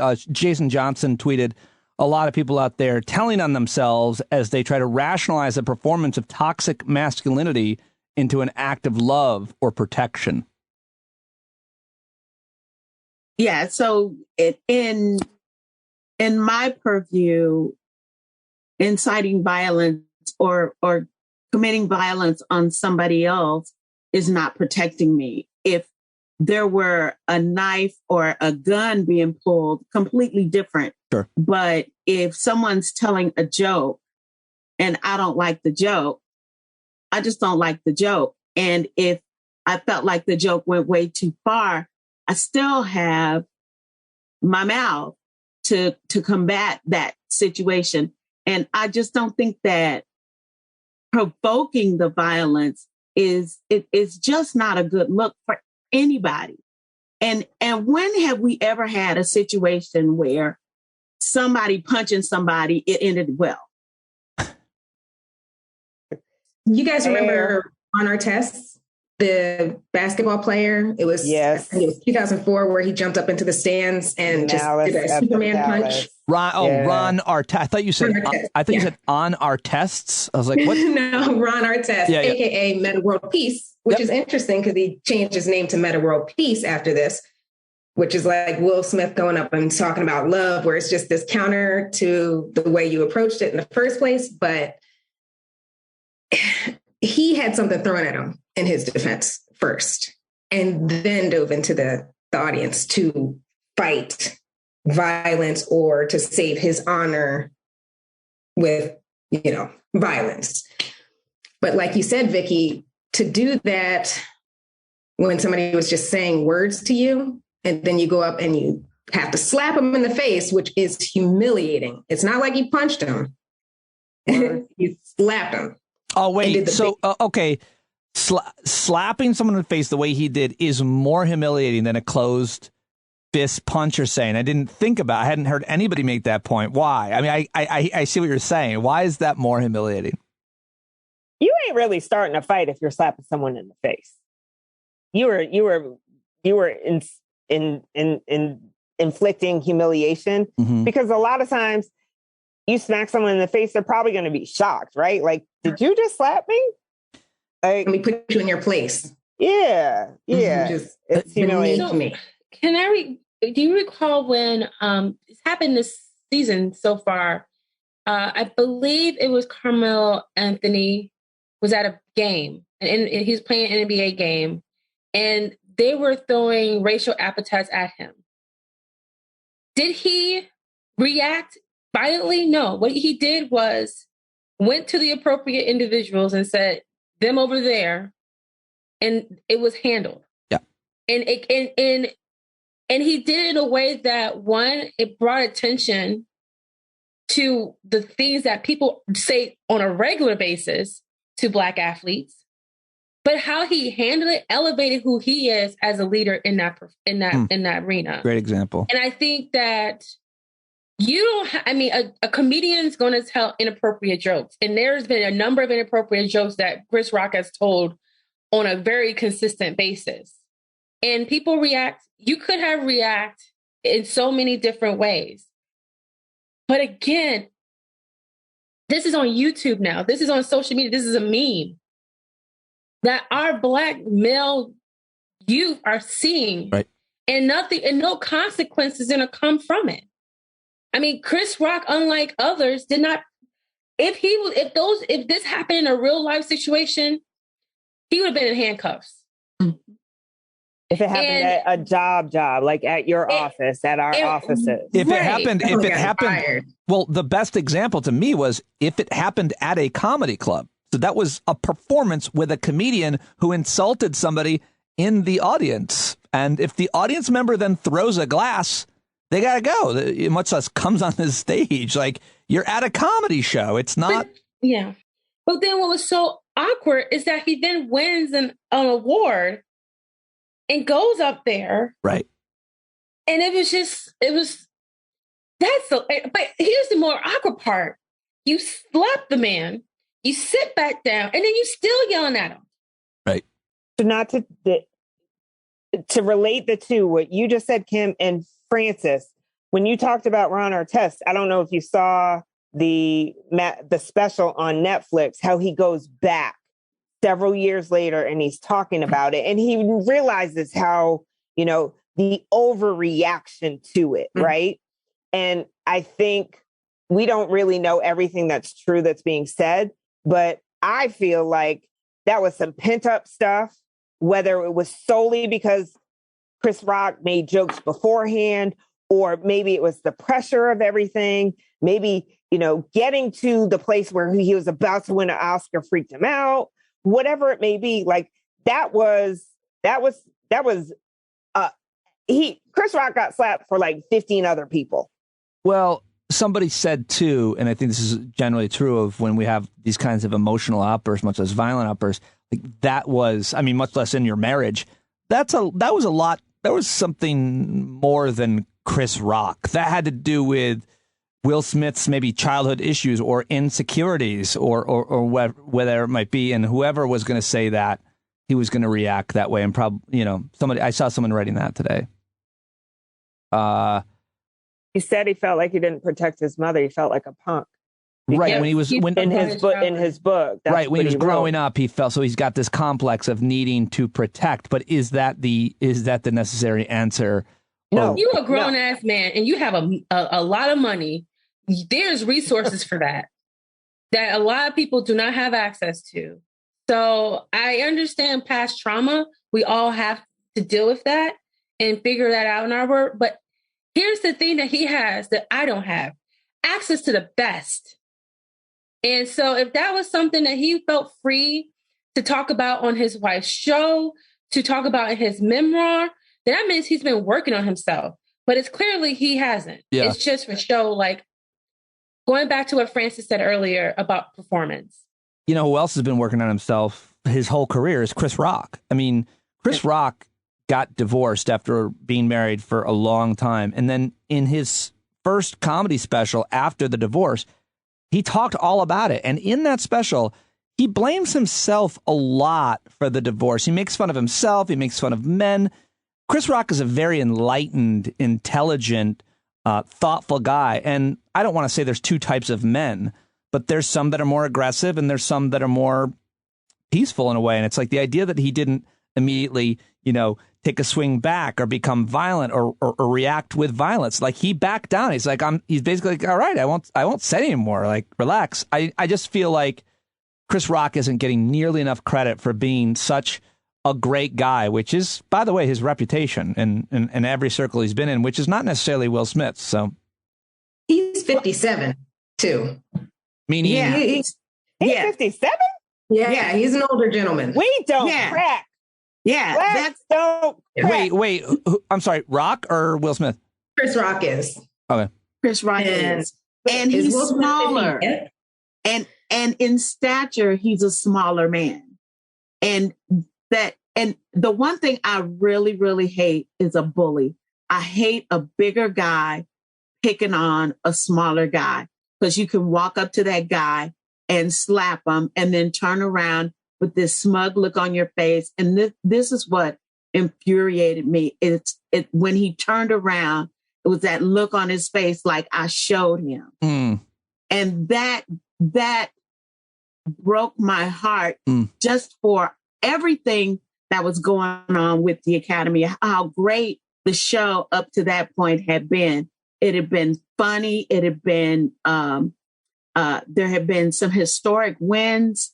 There were just these wonderful, diverse casts that were involved in the show. And it just tainted everything so that it's not even talking about what a great show it was. I feel like if anybody had time to think about that, you would say, if you're staying in the realm of race, hey, if you go up and smack Chris Rock, you're going to overshadow the artistic achievements of a whole bunch of other, by the way, black people, including Questlove. Other people commented about the Williams sisters, Venus and Serena. What about them? Apparently something else happened at the Golden Globes. Like, they keep losing their opportunity to celebrate. Obviously, their dad was apparently complex. Whose isn't? So, like, it overshadows. It's almost like a selfish act taking away from the artistic achievements of other people, including other people of color. Lupita looked scared. I just gotta say that. Oh, yeah. Yeah, she was did. behind when he was like going off. She looked like, this is us. She reminded her of us, like that Doppelganger movie that she was in. Yeah. But I mean, I think she spoke, her expression was all of us expression. Yeah. Like, what the heck? Because you're looking at someone that you not admire, but you revere in a sense, because they had a long career, and they just devolved to just like ghetto. We knew he was going to win, right? And so, that was street hood. That was Source Awards. Some street unnecessary. When he said that table talk, that's something that you say on the street. Help me with this one. Michael Harriot. Everybody knows Michael Harriot here probably, but he's a writer, brilliant, writes at the Griot. Black guy who I think has some of the most bold and thoughtful takes. I learned so much from his takes. Always kind of surprises me with what he says. But I'm a little confused about this. He writes, Will Smith and Chris Rock just explained my position on microaggressions, which we talked about when we talked last week. He said, white people saying the N-word and the entire concept of free speech. Everyone should have the absolute right to say whatever they want. But you can't then restrict people's reactions to what you said. It was like the first time I was like, I think I disagree with Michael Harriot and this. What do you guys say? Yeah, Karen's a little bit. Go ahead, Frances. Yeah, I mean, because we've talked about that before when it comes to if you're dropping a racial slur, you gotta expect that somebody might be throwing hands at you. It's just the expectation. And then, like they say, you don't talk about my mom, calling somebody's spouse or girlfriend or something overweight. Like, these are things that are taught. They're kind of bred into you in your culture when you're growing up. He's from West Philadelphia and stuff. And so that could be a part of it where you talk to your friends and you're like, if somebody said that, I would let somebody say that to me. But so Pete, you look confused. So Pete looks confused. Yeah, I'm confused. I'm confused about this. Well, it's different. Yeah, he's just saying, you got to expect consequences. But it's different for what you say. Now, is it all right? I don't agree. I don't think he should have gone to that. He would have said, keep your effing wife out your effing mouth, and just said that. Right. I think people are like, wow, Will Smith just said that, but he's protect. But he did not do that first. No. He decided to walk up on stage and touch a man. Then he comes back and continues to say, keep my wife's mouth out your my wife's name out your mouth. Mm-hmm. But if he would have just said that when Chris made the initial comment, people probably been like, that's a little touchy, but at least he didn't. The thing that confuses me about Harriet's point, and I'm still unclear in this, and especially I think with black men or black culture in general, which is, listen, first of all, anybody calling someone an N-word or being disrespectful about their spouse or their mom, Frances, in kind of an anger and a serious mode, I get it. Yeah, fists may fly, and I kind of understand that. But with black folks, at least from what I've learned, having to do with humor and comedy, it's like in the jokes, the snaps, they are often the meanest thing you can think, but you're trying to be funny. It's done in kind of the attempt is humor. That was clearly what Chris Rock was doing. He's a comedian attempting humor. It wasn't saying something in anger, straight up, strictly disrespectful. That's I'm split. Am I splitting a hair? With your So friend. if I may. So I think Michael. Wait, Harriet, I want to talk more. Okay, let's white man explain right now. It's your show. Go ahead. It's been my whole day today. That's my whole day. Right. No, but so like I feel like a couple points. I feel like Michael Harriet is kind of trying to explain, and I know from the streets of Rhode Island, like almost like street code or how it is in the Black communities, right? Like you say something, there's consequences. I don't think it's taking into account the setting. So it's too basic of an explanation for what happened last night, if that makes any sense. But the second thing I want to just throw out there is we are making the assumption, and you are in the comedy world, so you know people, you might know Chris Rock, you know people who know him way better than I do off of television. We're assuming he said he didn't know. Okay. It's been a very public discussion that Jada has alopecia. I would hope that he had some knowledge of what alopecia means, having done a documentary about Black women's hair. And the Wall Street Journal said that he didn't practice that joke. So was it meant to antagonize? I know I'm taking a leap, but I'm just saying, like, it might not be as pure as we're thinking. It might not have just been a joke that got taken wrong. Not saying he started it, not making any excuses. I'm just stating some of the things I read. Okay, so my take was this, is in my mind, G.I. Jane was a badass. And what I remember about the movie is that she shaved her head because she was getting serious about what she was doing, and she was getting ready to kick some butt and overcome whatever it was she was overcoming, because I don't remember the movie that well. But that was my thought, is he was saying that she was going to be a badass in G.I. Jane 2. That's the way I took it. So I didn't understand the offense in it until Will had that reaction. When this is the first time. So it was Jada's reaction that had the offense. Because when I went back and watched it and I said, well, what did she say?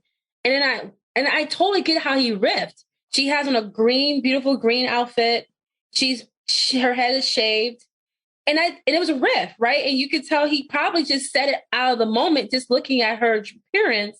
And, as observant people who are comedians like myself, they are able to react very wittily and not think about the background, the person, right? So I don't think his comment was in malintent. I think he was just saying, because she shaved head, her outfit's green, next G.I. Jane. But that's not, to me, a knock, because guess what?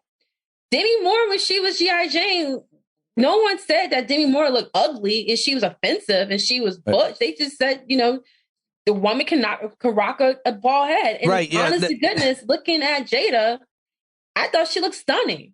Regardless if she had alopecia or not, I didn't look at her as a woman with no hair. I saw a woman with a head that she can rock a real nice style with. So I think that's some internalizing that he got to deal with. Yeah, every time I see a picture of Jada Pinkett Smith, I'm like, doesn't matter what she does with her hair or what she's wearing. If you have that face, some people are just so attractive. Some people are so attractive, they do stupid shit with their clothes and hair just to downplay. I mean, I don't like those people, but a quick trivia question for Vikki. What elite military unit was Demi Moore's character trying to become? Navy SEAL. Oh, okay. All right. I thought we had you, but apparently not. I'm guessing. Yeah. Am I right? Yeah. What do we have? Say it with your chest, Vikki. Say it with your chest. Navy SEAL. Wow. Karen, what do we have for Vikki? She nailed it. We have some Neutrogena Hydro Boost Ultra Soft Cleansing Towelette. Oh, I love off your makeup. Oh, wow. I love those. Oh, wow. Keep you youthful. Because as you know, the darker the berry, the sweeter the juice. Hey, age don't crack. I mean, you know. Yeah, you're clearly talking to Vikki. Thank you, Mom and Dad. I'm in the club by one drop. That's all it does. But you're in there, Karen. You're in there. Karen, looking at your hair, you good, girl. Because, you know, you can rock it. You good. It's you know what, Karen? You're beautiful regardless of any of bag rules and other silliness that we've had to deal with as Black women. Thank you. It's a real struggle. Wait, Kim, you're going to have to explain bag rule because Pete's face just went. Oh, yeah, we just had a moment. You know what? Who's our historian? Frances, can you explain the bag rule, please? I'm with Pete. No, so without accurate references to the time frame, I'm going to get the years wrong, but back in the day, that was a test that they used to say whether or not you were Black. So the paper bag test. Yes. I knew that. I think that if you had said the paper bag rule, Frances and I would have been. It was too many words. So I okay. said bag rule, but I figured y'all knew I was talking about context. Okay, we're talking like under the eyes. I didn't realize I was on the Thursday call. I had to put context on everything. Right. It's the bag rule. Also, for folks, Kim, folks listening at home, the best moment for me was when Frances was like, "I'm with Pete," and she pointed up at my box in the Zoom, which you don't usually see people do. She nailed that. How about this? About a third of women will suffer from some form of hair loss in their lives, according to Harvard Medical School. A peer-reviewed study published in 2018 found that Black and Hispanic women in the U.S. have a, quote, significantly greater chance of developing alopecia areata. Areata is how I nailed it. I don't know why you corrected me. Which is the medical term for the autoimmune disorder Pinkett Smith has in their lifetime, more than white women. I didn't read that well, but earlier we were texting and a couple of you were talking about some of the issues that you have had. I know this is the second time we've done this. I guess this is the second time we're talking about black hair, and I think maybe we should name the show Black Hair with Pete. But I'm learning. Like, I thought it was interesting what you guys were saying on the text, and I was like, oh, man, there's a lot of issues more than just an obviously genetic disorder per se, right, Karen? Yeah. So, I mean, think about it. We, as Black women, do a lot of things to our hair, right? We were, for such a long time, under societal pressure to make our hair behave other than how it grows out of our head. So lots of chemicals involved, wigs, cracks, weaves, having things sewed onto your hair, glued, et cetera, which is how I got the form of alopecia that I had, because I was gluing like other hair into my head so it could have highlights. So I basically lost a patch of hair where I had repeatedly attached hair to my scalp. And so it was traction alopecia, like pulling my hair out. And it came back, but it involved biopsies and high dose steroids, Rogaine, so I mean, putting more chemicals into your body. And so it happens to us. And I don't know for the other form of alopecia why the incidence is so high where people lose their entire head of hair. But I mean, hair, it's called the Crown Act for a reason. Right. There's an association with our hair and it being a very strong part of our identity. Is it like, has everybody here had some issue with your scalp, with your hair, because you have done so many different things throughout your life? No? Pete, I'm going to actually step back because I actually had to go through a biopsy process. My issue is actually genetic. So I have a form of alopecia that is only identifying Black women. And they have tried with women who have had processed hair and women who've had hair that has not ever been processed. So in Africa. And what they've come to find out is that it is genetic only to Black women. And it's genetic. So it's not from, because I've never processed my hair. What does that mean? Maybe very shortly after college I did, but for the majority of my career, my life, I haven't. Go ahead, Pete, what were you going to say? I don't know what process means. A synthetic, fake, or doing something to your ear? So similar to what white, coarse, refined hair go through to curl the hair. It's the opposite process for women of color who have coarser hair to straighten their hair. And the idea is that you straighten your hair without, you can use a hot comb or a hot hair dryer to straighten your hair with a hot comb afterwards. But pretty much is the heat. It's the amount of heat. So I actually I was very fortunate. Chemically straightened hair. Chemically straightened hair, correct. But sometimes you don't have to chemically straighten your hair. You can have enough heat from blow drying it to simulate the same effects of chemical hair. And so you don't always have to have it chemically processed and for it to have the same damage effect that a process will have as a blow dried hair, because there's certain techniques out there that bone straighten your hair to a point where you can wash your hair and it's still straight, even though you never had a process, because of the amount of heat that they use over and over time. But either way, 2 years ago, my hairstylist noticed some thinning and breakage, and she kept saying, "Kimberly, you need to go probably get this checked out."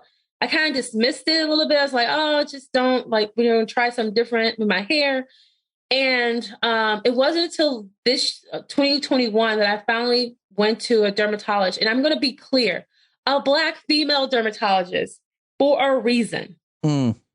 And she immediately kind of knew from looking at my hair what the issue was, but she did a biopsy. And the biopsy came up to be this form of alopecia. And it's a fungus that grows within the scalp. And so I have to take cortisone shots pretty much every 8 weeks, which I just finished. Friday was my last shots for the next. So hopefully we won't see. What she said is that you are very fortunate to have a hairstylist that cares, because she usually sees people when it's too late and they can't grow back their hair. And they have to do all these other treatments that is not effective long-term. Right. It's never going away. I have it. I can only treat it. There's nothing to cure it. But the fact is that I know about it. I know what the signs are. I can at least be able to say, I can't do this. If I have my hair braided, it's never with braids that have a lot of tension to it. If I have to put, extensions in, it's done in a way that doesn't cause a lot of attention to my crown of my hair. But my hair is actually growing back because I have pictures to show over time. But we get shamed a little bit about it. And so what we think it is it's too much heat, or you process it too much, and no one actually goes and talks to someone. And the fact that my hairstylist said, I think you need to go get this checked. Right.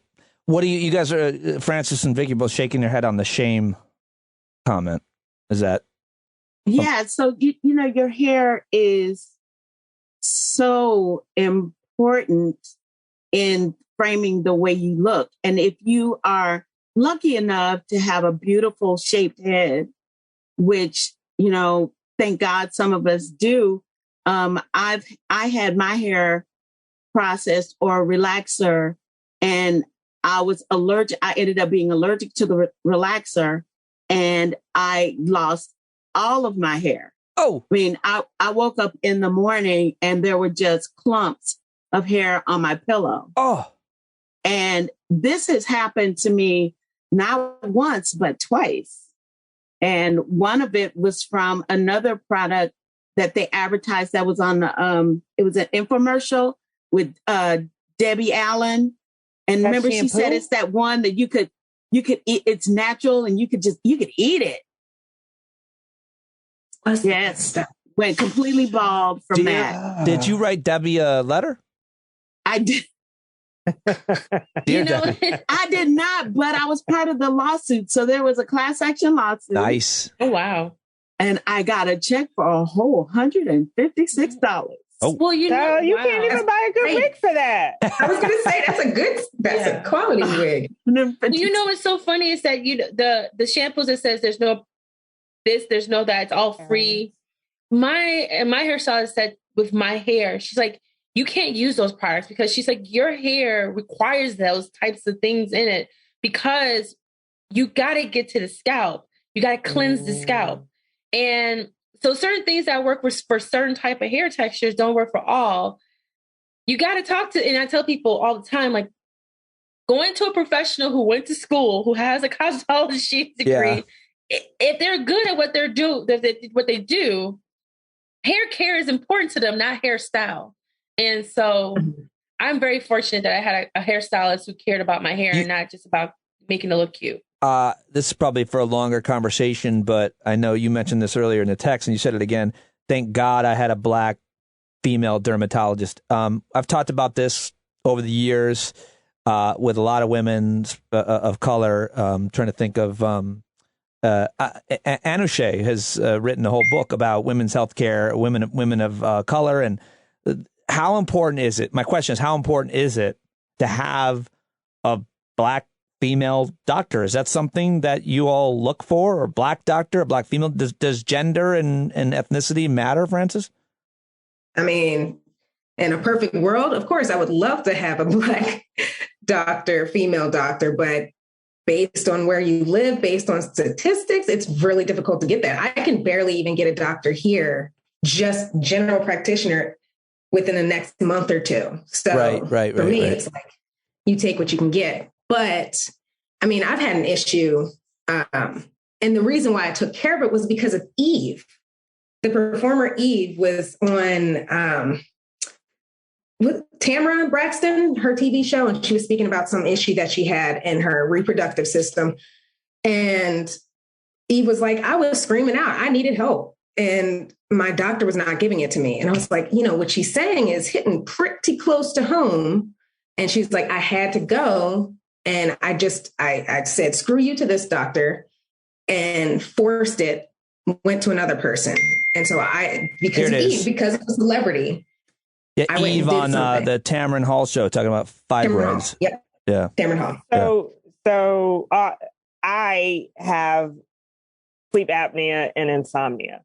And I literally just one day stopped sleeping.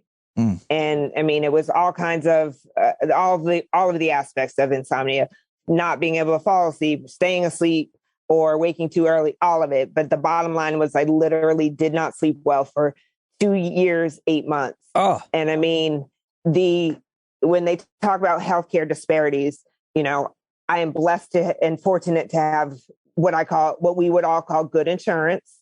So I could see the doctors that I needed to see. I saw 3 endocrinologists. I saw 3 sleep doctors. I saw my primary care doctor a bunch of times. I went to acupuncture, which I paid for out of my pocket. I went to naturopaths. I was doing everything humanly possible. And for me, it's picking a doctor that looks like me, that empathizes with me. Now, granted, the person who diagnosed my sleep apnea was an Indian man, but legitimately, him and his endocrinologist counterpart she said, I'm going to do a little extra research for you because this isn't working. And he honestly asked me, he said, I don't even know why you're here. And I said, I'm dying. And he's like, okay, you don't appear to have sleep apnea. Would you, he said it so kind, would you go to an in-clinic sleep study? Because someone took the extra time. I mean, other people that were yelling at me oh my God, you looked at your clock. I said, you told me to look at a friggin' a sleep, a Calm app. How I'm supposed to turn my phone on. It was all of those things. Right. So it's comfort. It's comfort. Someone that can understand. Yeah. Right. Yeah. But you have to understand that it's also you. They don't think being a larger size woman than I am.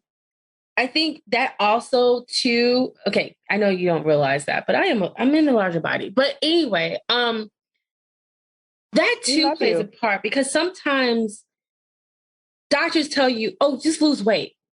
And I said, but would you tell that to a woman who's in a smaller size body to lose weight if they come with the same symptoms? No. And sometimes there's this bias that because you are in a larger body, or because you know, and let's be honest, it's for some women of color, they are in a larger size, not all, but some are in a larger size body. And the first thing people go to is lose weight. But you wouldn't say that to a person who's in a smaller size body who comes with the same exact symptoms. You would do tests, you would check, you would do all these things. And so, over time, I've been very cautious about doctors and asking them questions and challenging them. And I had one doctor who was like, I'm putting you on hypertension medication because the last 3 times now mind you, an annual test. So it ain't like 3 times in a row, like 3 months back to back. It was an annual test. My blood pressure was high. Never asking, well, what did you eat for lunch before you came to get your blood, come to the doctor? What did you do? Like maybe it's white coat syndrome, right? She was just like, I don't really feel comfortable not giving you blood pressure medicine because, I know you are active and you work out and you do all these things, but your blood pressure was high. And I had to literally say, lady, let me check my blood pressure every day for 30 days and I'll come back. And if my blood pressure is what you say it is, I will get on blood pressure medicine. Do you realize that my blood pressure was never above the norm? Right. Because Yeah, the reason why was because she sees my body size and she assumes that I have high blood pressure because guess what I ate before coming to the damn doctor that I didn't realize? A cucumber. A damn steak the night before. Oh. Well, I didn't know that steak can raise your blood pressure. Can it? Anyway, I'm done. All right, finally then, let's end on, like we like to, a lighthearted moment. And what I'll try to do here is create a major conflict. Here we go. I'm not over last week's conflict. About I'm making that crazy tuna with fruit, tuna with craisins. Yeah, there's no reason to create this unsafe space again for Vikki. I'm making that crazy chicken. Yeah. I love Vikki. I love you. Thank you, but I am feeling very unsafe. You know what Vikki loves? Protect Black women, including those who eat tuna, fish, and craisins at the same time. She said she had tuna and a clementine, I think, is the real deal breaker. Mandarin apples. The amount of email that I got, like 17 people canceled their subscriptions after that was. This is about pets. Some of you here have shared that you had a bird as a pet, and some of you are, again, Vikki. So do you really want to come here in a public forum and defend having a bird as a pet, or do you want to just say it was wrong and I apologize like Will Smith did? Having a bird as a pet, Pete, was probably one of the most rewarding things I've ever done in my life. I had pet Cody. Well, we've got Cody here with us, and he begs to differ. Cody could speak, and Cody would fly on my shoulder and say, "Hi, Cody." When did you have Cody? What kind of bird was this? When did you have it? Cody was a parakeet, and I had him in the early 80s when we were in San Francisco and doing lots of drugs. Okay. Oh, damn it.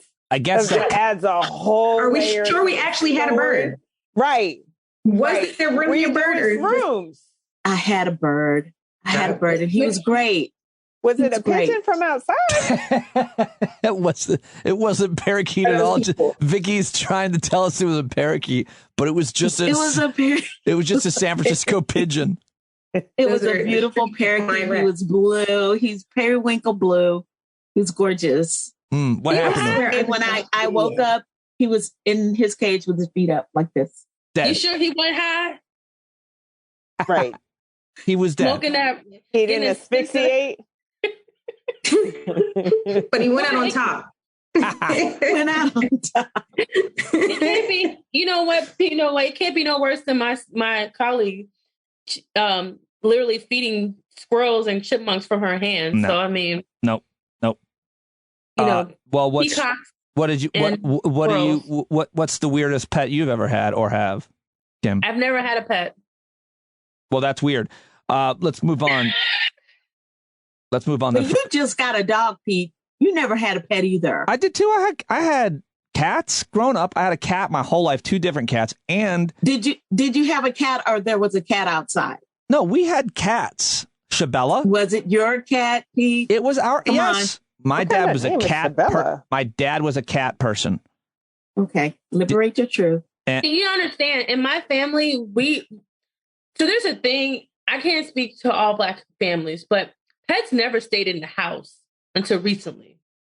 Most pets kind of like the dogs stayed outside, cats were somewhere else, right? Because you don't want them to self-contaminate the kitchen, right? There's a hygiene. The minute they walk into the kitchen, your kitchen is contaminated. Yeah. Why you gotta bring and up I'm old just stuff? sorry. We're gonna start I another just fight. get kind of itchy We're when gonna I bring see up people old with stuff. pets. People gonna be mad at us. My cat, my dog didn't go in my kitchen. Okay, well, because that's the Sorry. thing. I think that's that's as the long thing. as pets don't go into kitchens, I'm fine. Yeah. My dog Karen, I wasn't said allowed it. in my kitchen. I'm not saying I don't support you. I'm just saying, like, we gonna start some trouble. We bringing up old stuff. Frances, did you have? Fran's parents has a cat. You currently do have a cat. We've seen that cat before, right? So you're a cat. Yes, are you a like cat myself. person? 100. Absolutely. Are you in anything? I had a hamster back in the day, a couple hamsters. Much like your story, my learning of death was my dad was like, yeah, good news and bad news. Good news. Found your hamster. Bad news. He's over in the sub pump drainage area. Go over there and he's just floating. I can beat that story, Frances. I can beat that story. We had a cat. Pumpkinhead. Oh. Now, I was little, but at least I could make the correlation. Pumpkinhead was orange. So it was a warm summer day. Pumpkinhead was laying in the streets on top of the metal thing that would go down. The drain, whatever the car. The drain. Yeah, the drain. Yeah, the drain cover. So He he's did not- sunning himself. Hold on. If Pumpkinhead goes down that drain, no, because it wasn't. It sounds worse than down the drain. So a car sees him, but straddles. But then it's still the muffler. So Pumpkinhead didn't make it. I was little, so I mean, this is like 4-ish. And my dad's like post-military, like he I question where are his feelings. So he just scooped that joker up, buried it in the backyard, and the story that's told is it was still twitching. oh boy. Oh my goodness, Karen. Oh my God. I'm confused. Wait. What happened to Traumatized. Pumpkinhead? It fell through the grate? Muffler of the car. Like the car didn't run it over, but like the muffler hit him, the back of his Did it head. hit its head? Yeah. Pumpkinhead? Or did God. Oh my God. It didn't run it. It didn't squish him. But Okay. Pumpkinhead Probably versus just the bopped car. This the car won. conversation is not appropriate. I think This isn't as fun as I thought it was, but I was. Kimberly's trying to eating. beat Frances's hamster story, and I think I took it too far. So I'm going to apologize and let you all know that I'm new to this podcasting thing. So I apologize. We are all laughing, and it's not funny. So I just had to literally pick up a dead squirrel before this dang podcast. And took me about 35 minutes to do it. You took let's talk about something more fun like that. I feel like I've traumatized everybody. Thank you. A little bit. Can I just tell you one story though? My there dad, you go. Here's uplifting. Hold My on, dad- I do have to do a live read for Pumpkinhead. If you could just be patient, folks. If you haven't tried Pumpkinhead, it's a new flavor. I can't stand you. Pumpkinhead hair care. Hey, Pumpkinhead. I just want you to know, Morton, Illinois is the capital of pumpkin.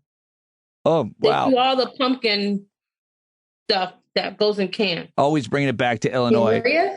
Mm-hmm. No, Morton.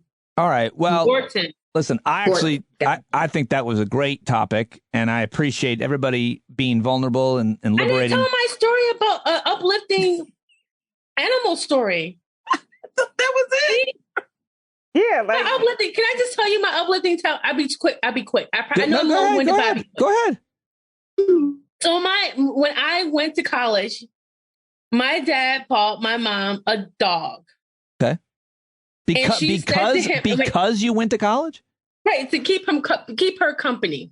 Because his ass wasn't. So he listens to this though, right? Don't say nothing about me, okay? I am. Do you know what she said? She's like, either you go or the dog goes. So the dog ended up back to the shelter. The views expressed on this show. The views expressed on this show are solely Kim. Please do not associate them with me. Hey, how long was your podcast career? 4 days. Gosh. Hey, keep on us. Pumpkinhead's name out your mouth. Oh, Jesus. Oh, no.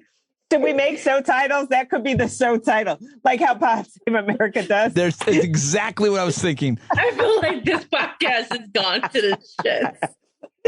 All right, ladies, thank you very much for joining me. Another great conversation. I learned a lot. I appreciate you. I love you. And I can't wait to hear what everybody thinks about this because the feedback from last week is still rolling in. Thank you. Love y'all. Good night. Thank you, ladies. Bye. Aren't they the greatest? Aren't they the smartest and funniest and most compassionate and thoughtful and interesting and curious and kind? And I just love them. Vikki, Karen, Frances, Kimberly, thank you all very much for joining me. Learn more about them in the show notes, and you can meet them at the Hangouts. Usually they come on Thursday nights, and we'll just keep talking. We're just gonna keep this conversation going. As a matter of fact, we kept talking almost for another hour after that until I finally, had to wrap it up because I had to get out here and put this baby together. But I just love talking to them. We've become great friends, and we'll see what happens. I'm not even sure that they need me in the conversation, so maybe I'll just let them take over the show sometimes. All right, well, if you want to be on the show, by the way, I'd love to hear from you. Just reach out to me, standupwithpete@gmail.com. Let me know what you want to talk about. If you want to tell your life story, I'm interested in each and every one of you who listens to this program. I've contacted or made contact with so many of you, made friends with so many of you, and look so forward to meeting many more of you. I've told this many times before, but I always like to joke about how I don't think I'm joking, when my younger daughter, Julia, who's going to be in 9th grade next year, she's in 8th grade now, and she graduates in 4 years. I'm out of here. I'm getting a van. I'm taking off. If Val wants to live in the van with me, cool. Otherwise, I'll just come out and go back and forth wherever she's going to be, and I'm going to come out and meet listeners and hang out, get to know you and your families, and just stay on your couch and use your shower and eat your food and hang out with your kids. It's going to be awesome. I can't wait. It is really something I think a lot about doing in my future, because why stay here? Once Julia's gone, I'm just going to be sad here alone without them. So I'm going to come out and hang out with you guys. All right, well, someday, Someday, if we can keep this baby going. Can we? I hope so. If not, well, I don't know what I'll do. I have no idea. But I need you to subscribe or stay subscribed or pay more. StandUpWithPete.com right now if you'd like to be a part of our community and support the work that I'm doing here. And I can't thank you enough. All right, I'm going to stop talking. Thank you to Pete Coe. Thank you to the ladies. Thank you to Robbie P. Jones. And thank you to John Carroll, as always, for the song. DJ Manzak for the logo and the website. And you for listening, supporting, and tell your friends. Go give it a rating and a review on Spotcasts and iTunes. Apparently that's the thing you're supposed to do. And I will talk to you right here tomorrow. They knew that change was going to come before the change could begin. They had to stand up. All right, they had to stand up. We got to stand up. We got to look the devil square in the eye.